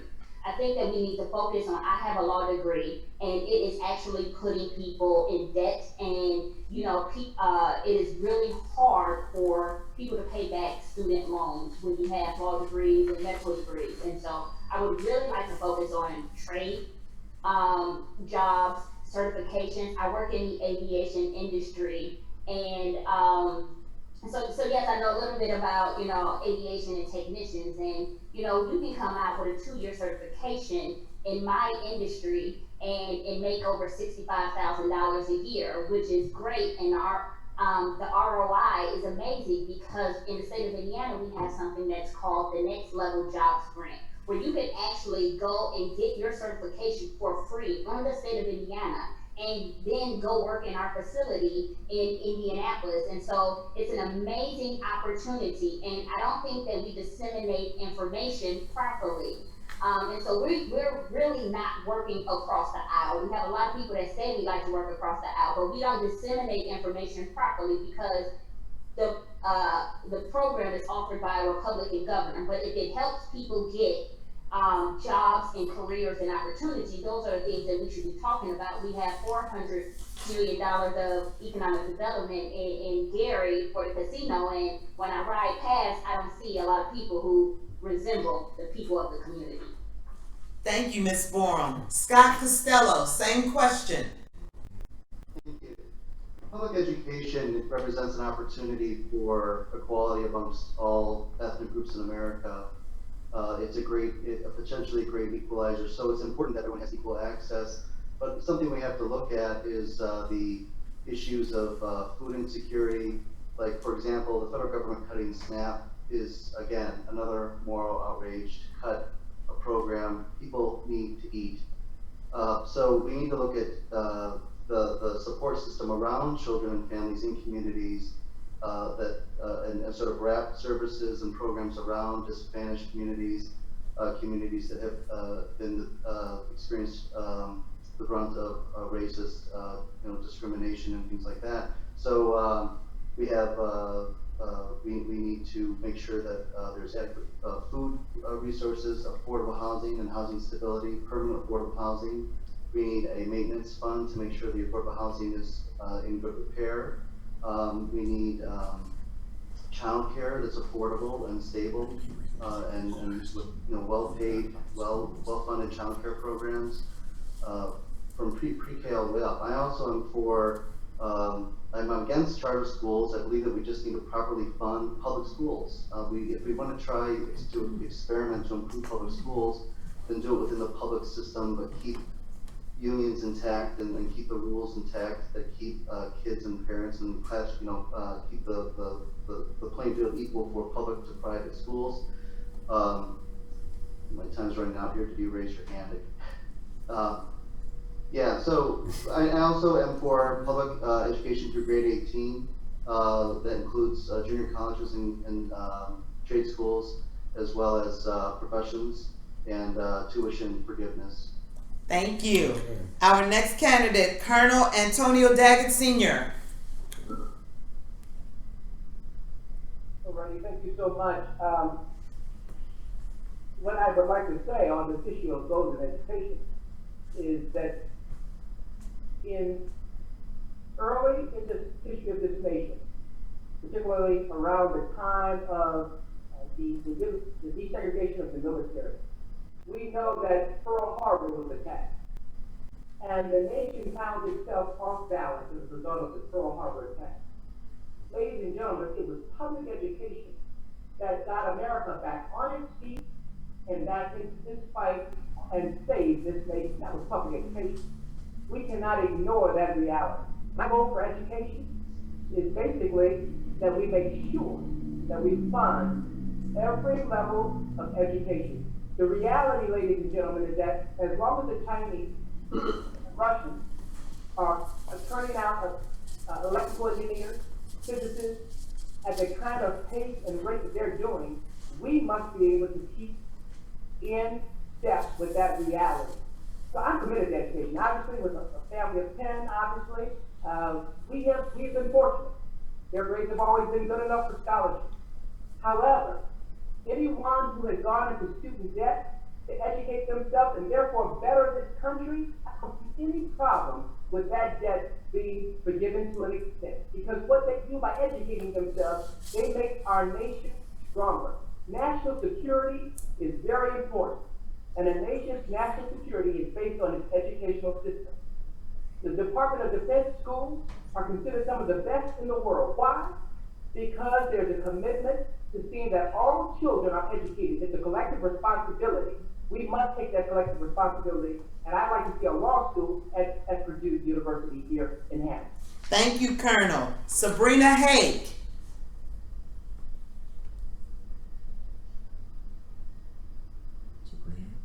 Sabrina Haig.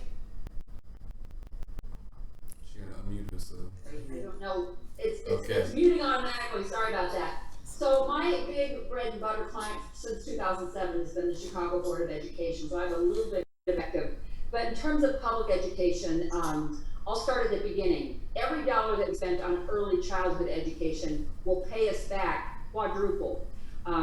Kids who come from homes that are where one parent is struggling, maybe working as a fry cook or on minimum wage, those kids struggle. When they come in the door at kindergarten, they are already having to play catch up with their peers. And that is why I want to really bolster early childhood education, because we will save money in the long run by bolstering early. In terms of K through 12, I believe we need to increase our trauma-informed policies. I came from a background with a lot of domestic violence and substance abuse in my parents' home, and a lot of kids are dealing with that, and those kids need to be helped when they get in the front door. We need to assess them for trauma, and I think trauma is what accounts for our big education gap. I don't think it's a lot of the things everyone else thinks. I think it's those kids who are coming from those rough homes and no one is helping them navigate that process. And those are the kids that act out in school in classrooms and take the educator's attention away from the other kids. And it happens to be about 30% of the instructional time that most public education teachers will tell you they spend on disciplining typically the same 1 or 2 kids. So if we can help those kids, we can help bring up the performance of all 25 kids in that classroom just by identifying trauma. And I lived that. That's why I am so convinced that this will make a huge difference. In terms of college, I agree with a couple of other comments that we need more vocational education. In Gary, I met one licensed plumber who belongs to a union, one African-American plumber in the entire city of Gary. We need more vocational education for the trades and to help students learn how to make a living with their hands. And I don't agree with free school for everyone in private. I don't agree with free public education. We're at your time, Ms. Haley. Thank you so much. Thank you. Attorney Hall, John Henry Hall, 2 minutes. Yes. Thank you, Mrs. Whittington. In 1954, Brown versus the Board of Education ended separate but equal in education. We have to continue to enforce that basic legal philosophy because many of our schools in our community, particularly in Gary, my wife and I worked in the city of Gary both at the university level as well as in the public schools. And we saw a tremendous difference in the instruments, the equipment, and that sort of thing. So we need to devote more spending in our inner city communities for education. Not only that, we should, someone mentioned the possibility, I would work for an OJT program, which means on-the-job training, setting young people up early to go out with professionals. I would propose a legislative procedure that would address this particular issue, to work with professional people, to learn the trade, to learn the profession. When I was in the school system of Gary, we had a junior attorneys club, and we used to take the young people out to courts and things of that sort, and listen to how the lawyers and the judges would address legal issues. Many of them did not want to become lawyers, they wanted to become a more productive citizen. And they were very much enthused with trying to improve education. Thank you very much, Mrs. Whittington. Thank you. Mr. Harper. Thank you. Education is such an important issue, and the state, Indiana, and the federal government have simply fallen short of their responsibility to ensure that everybody in our region can have a quality education. The most important job of the federal government here when it comes to education is to ensure a basic equality of education, to ensure that every person in this region, in this country, has an equal education. And because of policies from Indianapolis and from Washington, D.C., we are simply not there. And policies that have disadvantaged the Gary Community School Corporation are a perfect example of that and why we need real change, certainly in Indianapolis, but also in Washington, D.C. So I will fight to make sure that the federal government fulfills its responsibility, and particularly to address the inequalities that we have in our education system right now, and to support school corporations like the Gary Community School Corporation. It starts for me with increasing federal Title I funding. You know, federal funding for education is at its lowest percentage of education funding in decades. We're simply not living up to our commitments. When we have school buildings that don't have air conditioning, school buildings in school corporations in this district that have leaky roofs, that lack some of those basic needs, that have overflowing school class sizes, that tells us that state and federal policies are not working. And so I would fight for significantly improved and increased federal funding, particularly in Title I, to make sure that we're addressing those issues.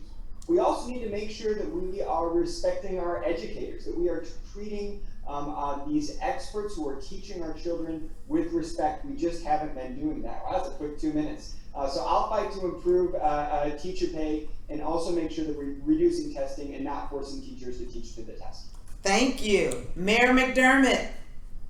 Thank you, Chelsea. You know, in Hammond, when I took over as mayor, people were moving out of our city because they were frustrated with the school system, and I needed to do something to stop the bleeding, because when you have people moving out of the city, it's like the falling stock price for a corporation. You need to stop the bleeding.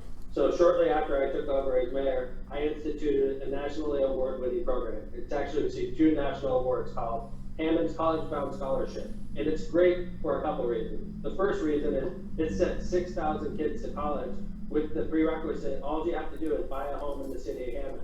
So it boosts home ownership in the city of Hammond, keeps your city stable, keeps your population in the city, and at the same time, it educates our kids and sends them to college in Indiana. Now this college scholarship gives $10,500 a year per child to the city. You'll see, you know, families in our city with twins and triplets that send their kids to college debt-free. And that's one of the reasons Hammond became the biggest city in Northwest Indiana in 2010, is because the Census Bureau estimates every year people will be moving out of your city, and we stabilize our population, which is my main job as mayor. The kids have to get 40 hours of community service, which also gives them a sense of pride in their community, planting flowers, cleaning up litter, and doing things to beautify our city. K through 12, we talked about it a number of times about the inequalities, the haves versus the have-nots, and I think Indianapolis has failed the city of Gary, and I think Indianapolis has failed multiple cities throughout Northwest Indiana. But there are great public school systems in the region as well. Munster's renowned for its great school system. Chesterton, Crown Point, Valparaiso, among a number of great public school systems. Going back to Mr. Bergeron's point earlier, you know, where you see charter schools popping up isn't these places with the great school system. It's the places like Hammond, Gary, and East Chicago with struggling public school systems. And something needs to be done to keep your children getting a great education and keep people in the city. Thank you, Mayor. Frank Mervan, I'm sorry. Thank you. So on public education, I want to emphasize that I've been endorsed by the American Federation of Teachers, which is the educators. I've done through my careers, I've worked with Title I in the city of Hammond and East Chicago and Whiting, and making sure that we elevate and also take care and remove social and economic for children who are in school so that they get their optimum education. And so when we talk about public Congress, is make sure that when we talk about public dollars, that it's going towards public education. There's an unlevel playing field when we use private dollars or tax dollars to alleviate charter schools or private schools. For example, if a community allocates $670,000 to a charter school and 500 students go to that school, then what's going to happen is it's going to reduce the amount of budget you have because the money follows the students. Then you are going to have. So I am for public education. I am absolutely positively for making sure when we use public dollars, it goes towards helping and increasing salaries for teachers. Other candidates talked about it, but you've got to be able to make those dollars go towards teachers' pay. And when we talk about K through 12 education throughout the country, we're going to have to be able to provide opportunities, equal opportunities in Indiana. K through 12, I think it's going to be vital that we absolutely take away and remove Francis as a teacher in the city of Hammond.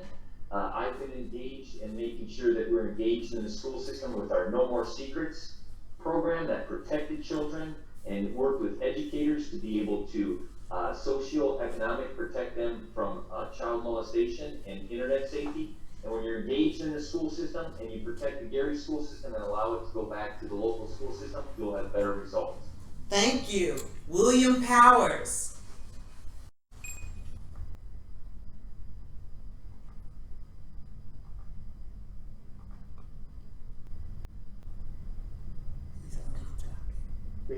We cannot Next person is motivate if they aren't interested. So consequently, in places where farming is, they have an ag area that teaches the guys things about agriculture. get kids interested in anything, you will find that they will take care of the learning process because they will be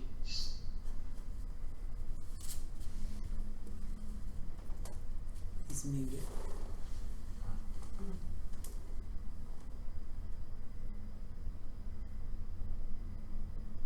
okay. Did you hear what I said? Go back and say that the last sentence that you said. Okay, if you have the kids interested in the education, they will seek it and go after it. They will learn what they need to learn and in a way that they want it. So look at what the kids want, each one individually, instead of as a group, and you teach them those things in mind, they will learn like you never believed. One of my best friends, he came from the Gary school system, okay? When he was going to school, he was also getting kits that were electronic and a genius in electronics. That's all I have to say. Thank you. And lastly, Mara Candelaria Reardon.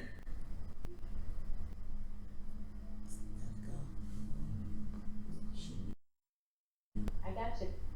So I want to thank you for the opportunity to respond. I know that we have a short amount of time.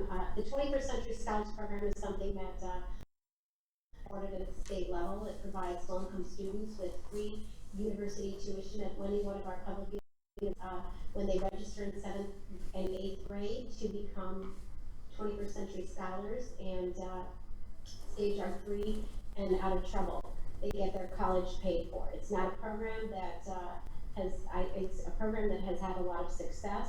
I fought for just funding formulas that recognize the challenges of communities of color and economic challenges in communities as a legislator for minimum teacher salaries, which we are still fighting for here in Indiana. I have fought for preventing vouchers to be taken from if you have a high performing school, you cannot take your voucher and go to a lower performing school, because if we're talking about vouchers as an investment, then we're making an investment and we would like a return on that investment. So those are some of the things I've worked on as a state legislator. I know that the role of the federal government is about equal access and educational excellence, and I think that the number one step we can take is to get rid of Betsy DeVos, frankly. And the policies that she purports with, including removing protections for sexual assault victims at public universities. Those are the kinds of policies that hurt us all as citizens, and I would but also about the charter schools that are given free reign in Indiana. I think that you're talking about schools that are lower performing oftentimes than public schools, and this Republican supermajority in Indianapolis has continued to fund charter schools to the detriment of public education. Thank you. Thank you. Okay, so our second question is coming from the public, and we're going to make the time 1 minute to respond to this. So you have to give your answer directly to the question. So this is dealing with the unemployment. So there's a question from the public. How would you help get and keep citizens working? Again, with unemployment on the rise, how would you help get and keep citizens working? Dion. Okay. First of all, I think it's really important the unemployment benefits that have been increased continue. There are many people that are not going to be able to go back to work right away. 40% of the jobs are estimated to not return, the ones lost due to the pandemic. Look, I'm not one of those Republicans that doesn't believe in social systems, social safety nets. We need those. There are people among us that require help. we have to attract good quality jobs to the, like I said before, Tesla, things like that. We have to revamp our infrastructure, the areas that can really benefit from it. Let's push hard. I want to talk to all of these to get the option I'm willing to talk to and get their ideas to help this district. I'm the only one to do that. Thank you. Melissa Borum.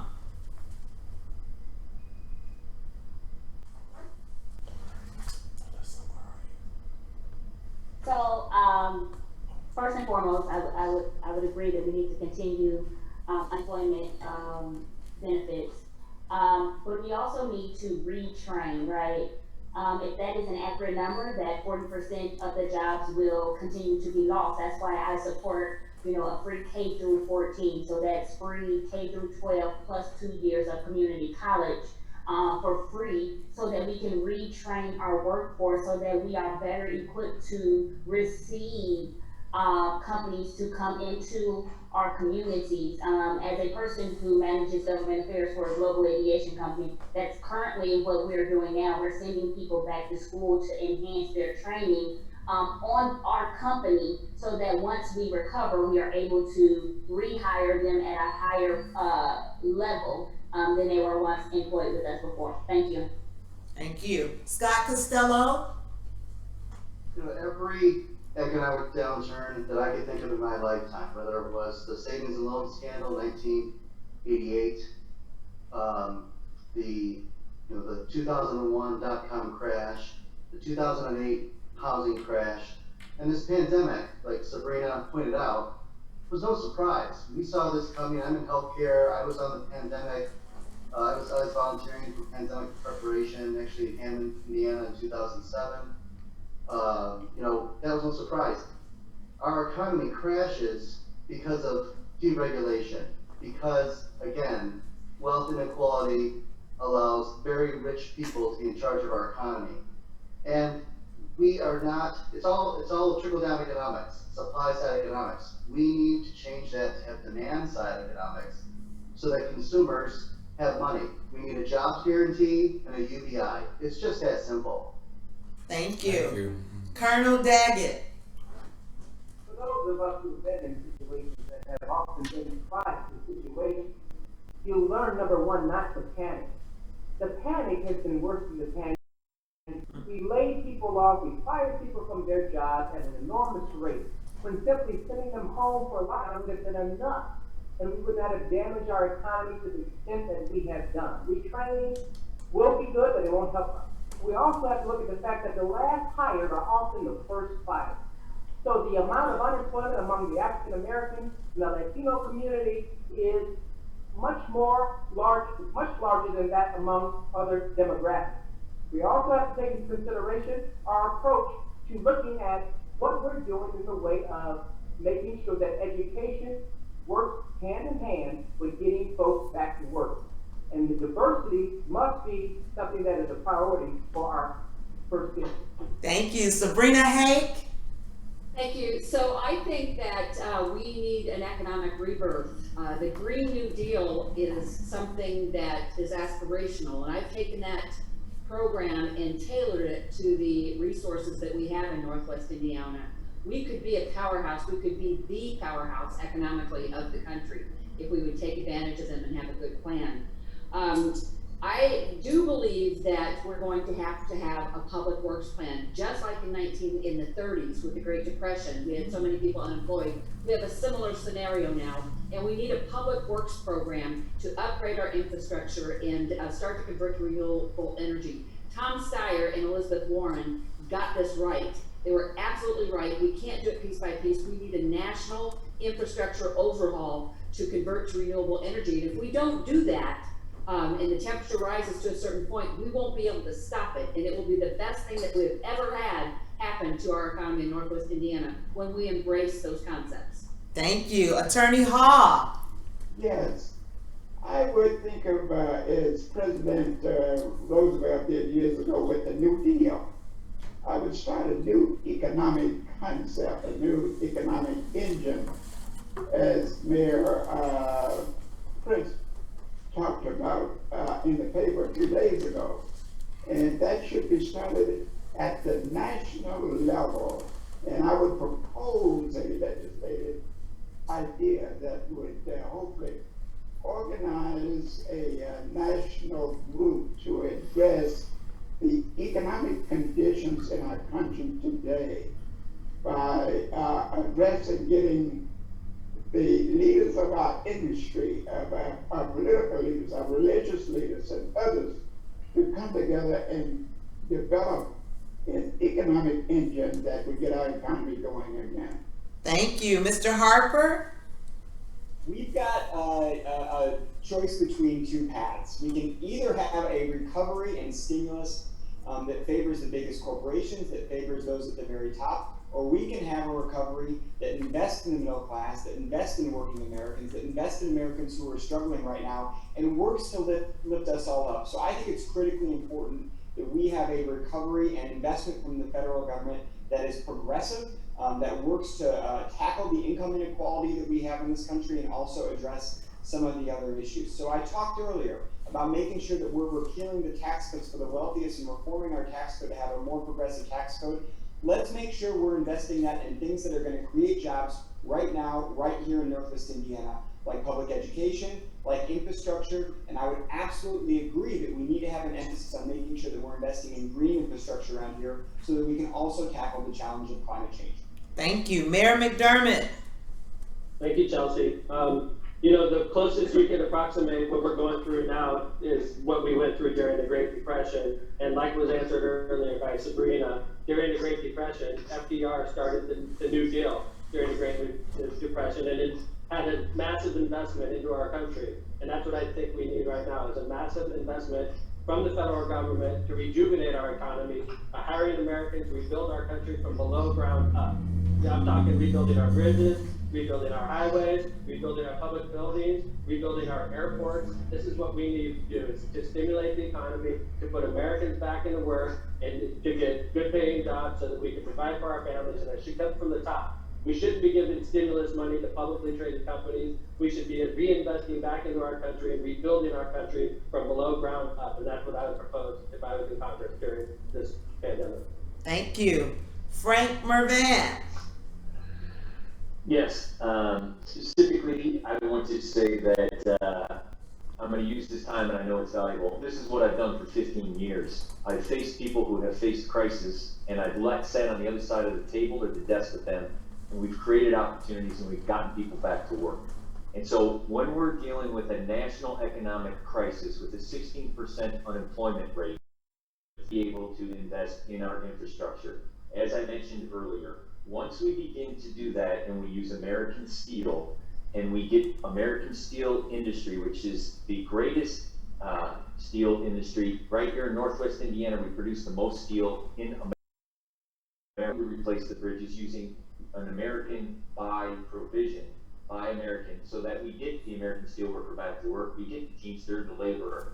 So what we have to do also is we have to talk about the city of Gary, and we have to be able to make sure that we have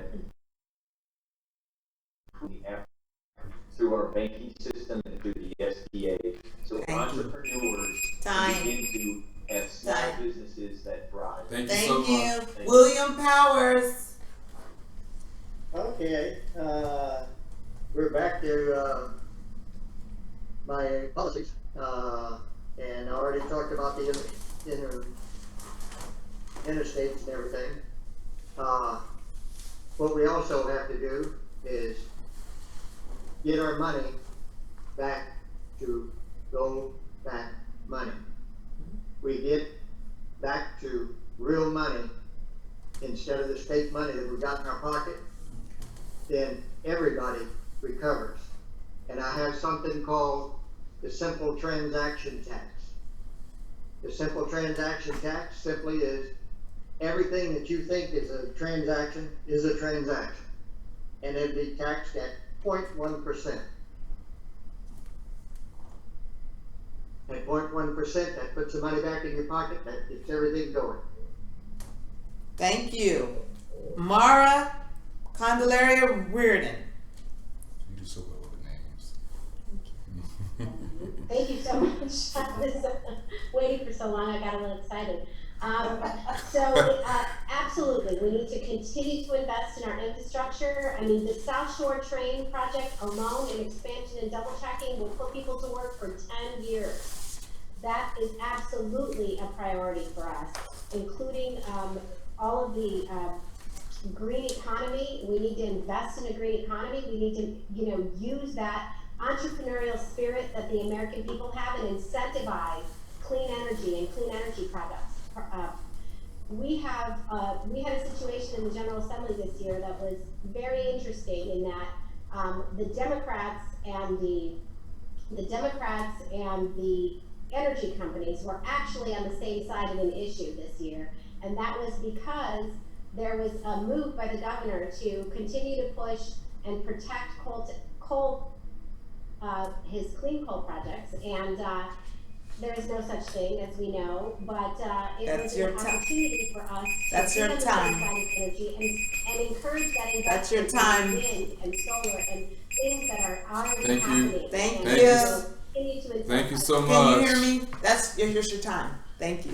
Thank you.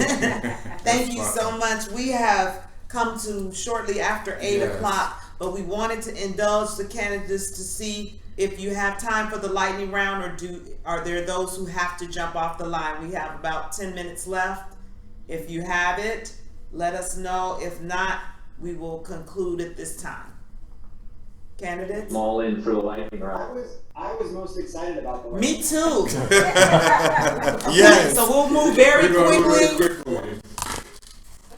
And as you know, and one of us will pull the question and one will pull a name. This is your final question.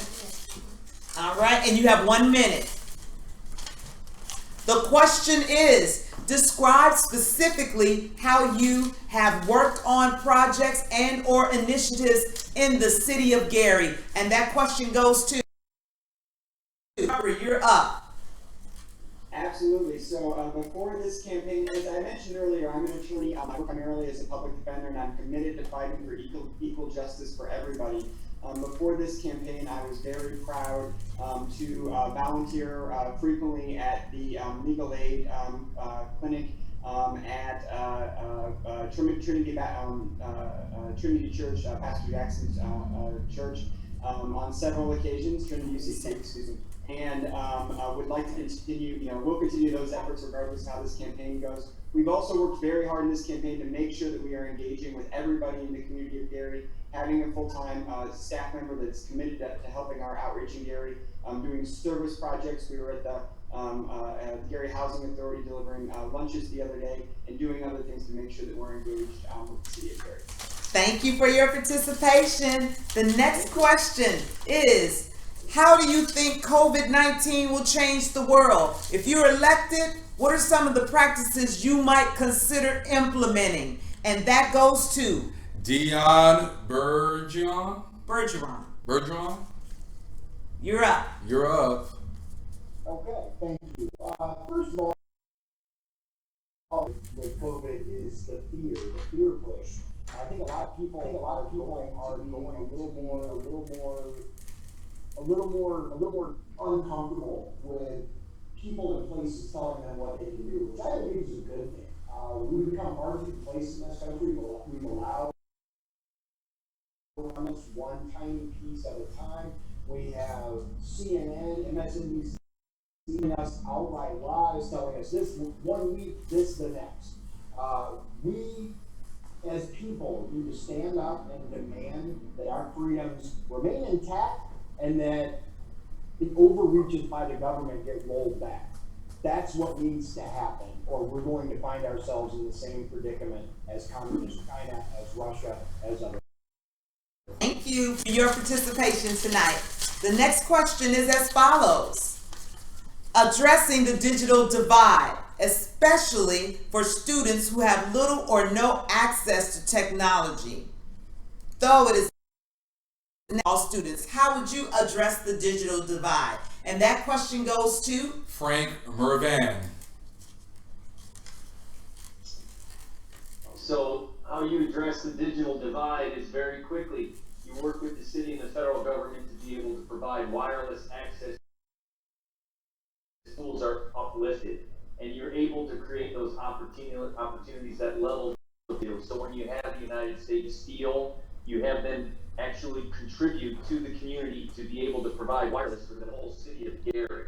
So in the last closing 30 seconds, I want to say I've been endorsed by Congressman Wisłowski. I've been endorsed by the United Steelworkers and the American Federation of Teachers, and and also the Gary Precinct Organization. But there is no greater endorsement than an every single day. I have worked with people living on the margins and at risk to be able to provide opportunity for them. My name is Frank Mervan. I'm a candidate for U.S. Congress, and I'm asking for your support. Thank you. The next question.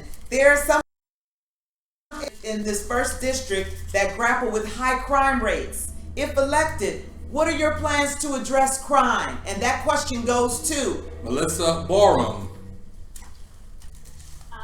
Great. So that actually works into my platform. Frank,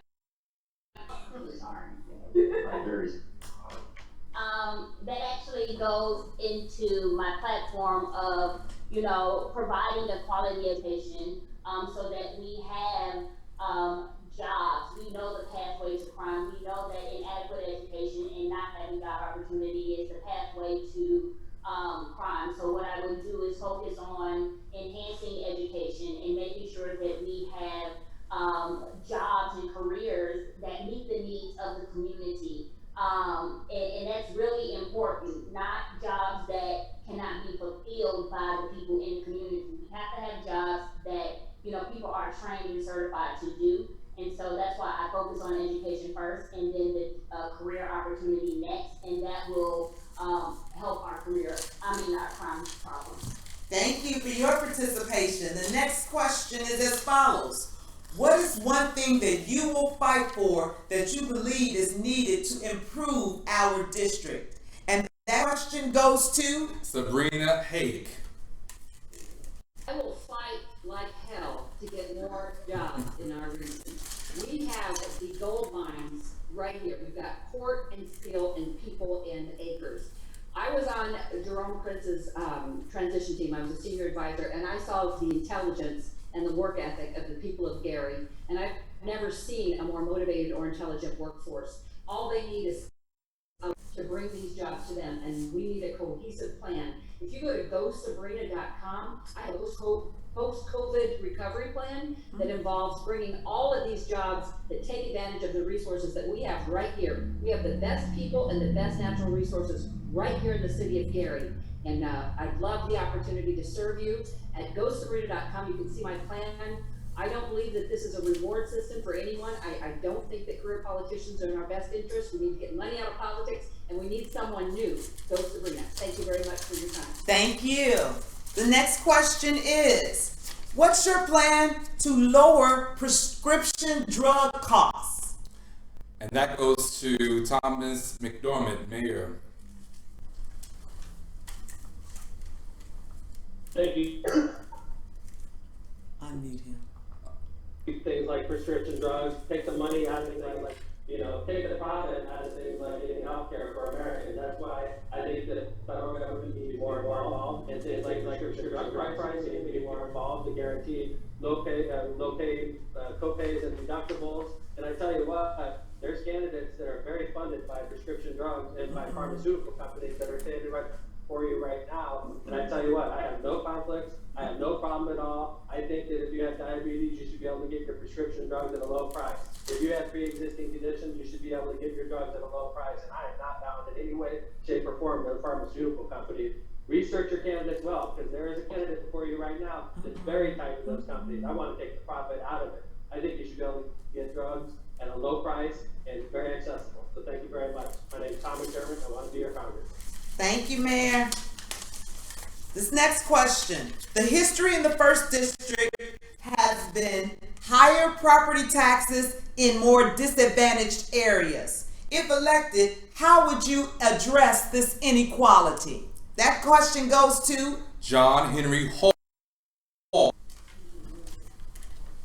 Yeah, first of all, I would advocate for more jobs, not only in our city of Gary, but throughout the 1st Congressional District as well as throughout the state of Indiana.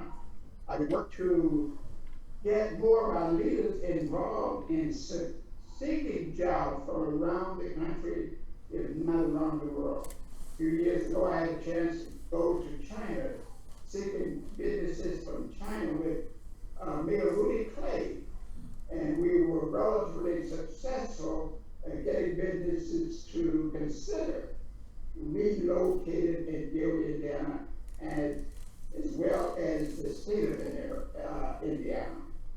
Many of them wanted to just come to America, and I will continue in that vein as my wife did when she was in Congress.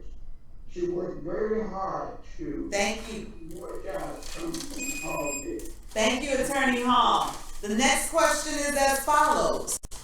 What are your plans to assist small business owners and aspiring entrepreneurs so that they can access capital in order to grow their ventures? And that question goes to Scott Costello.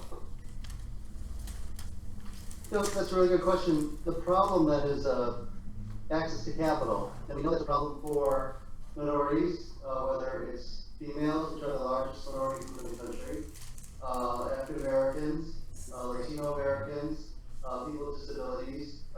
So I think to start with, we need to have a banking system that provides funds, access to capital. We also need to, I believe, get rid of the self-employment tax. It punishes people who are trying to start a business. You pay twice.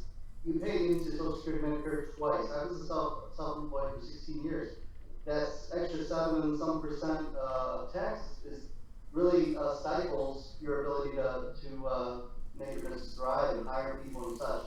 I also think that we need to we need to reinstate the Glass-Steagall Act.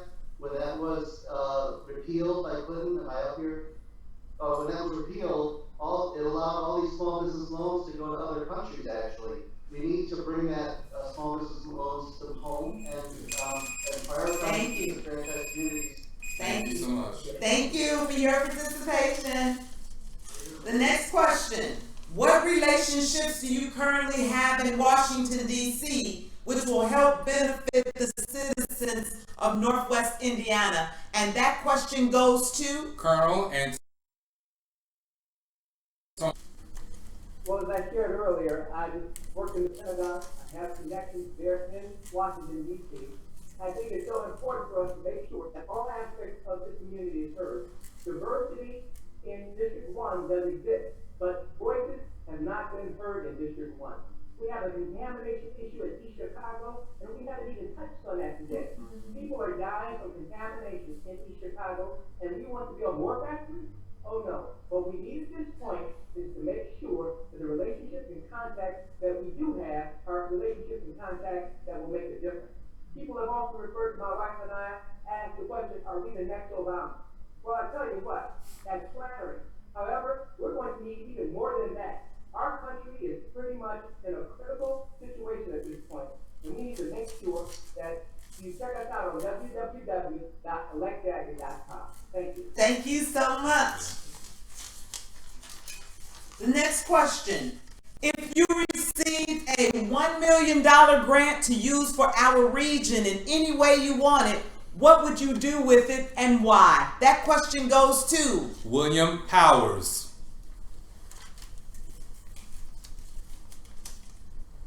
Well, I think if I took that and put it into your school system over there, where you need what I said before, incentive for the kids to want to learn, and you put the programs in using that money, that's a perfect thing for it. Thank you. Okay, thank you. All right. And the final question, how will you work with local organizations to support the region? And that, of course, goes to Mara Candelaria.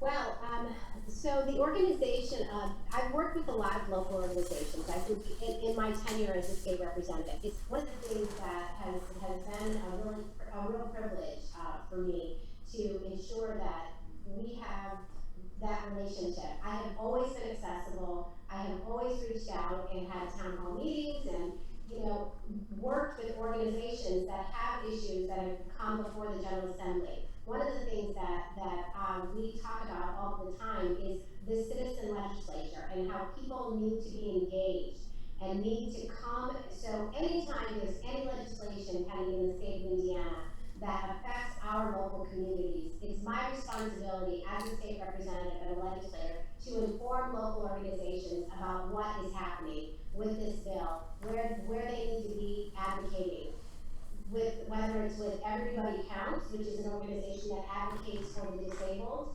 and certainly have been working with them for the 12 years in my tenure in the General Assembly. Those Thank are you. the relationships that need to continue as I move to the federal Thank level and become the next Congresswoman from the first district. Thank you so much. This, I think, was my favorite part, the lightning round. Yeah, it was. And we thank all of the candidates for it. We want to just remind everyone that early voting starts on Tuesday, May 26th.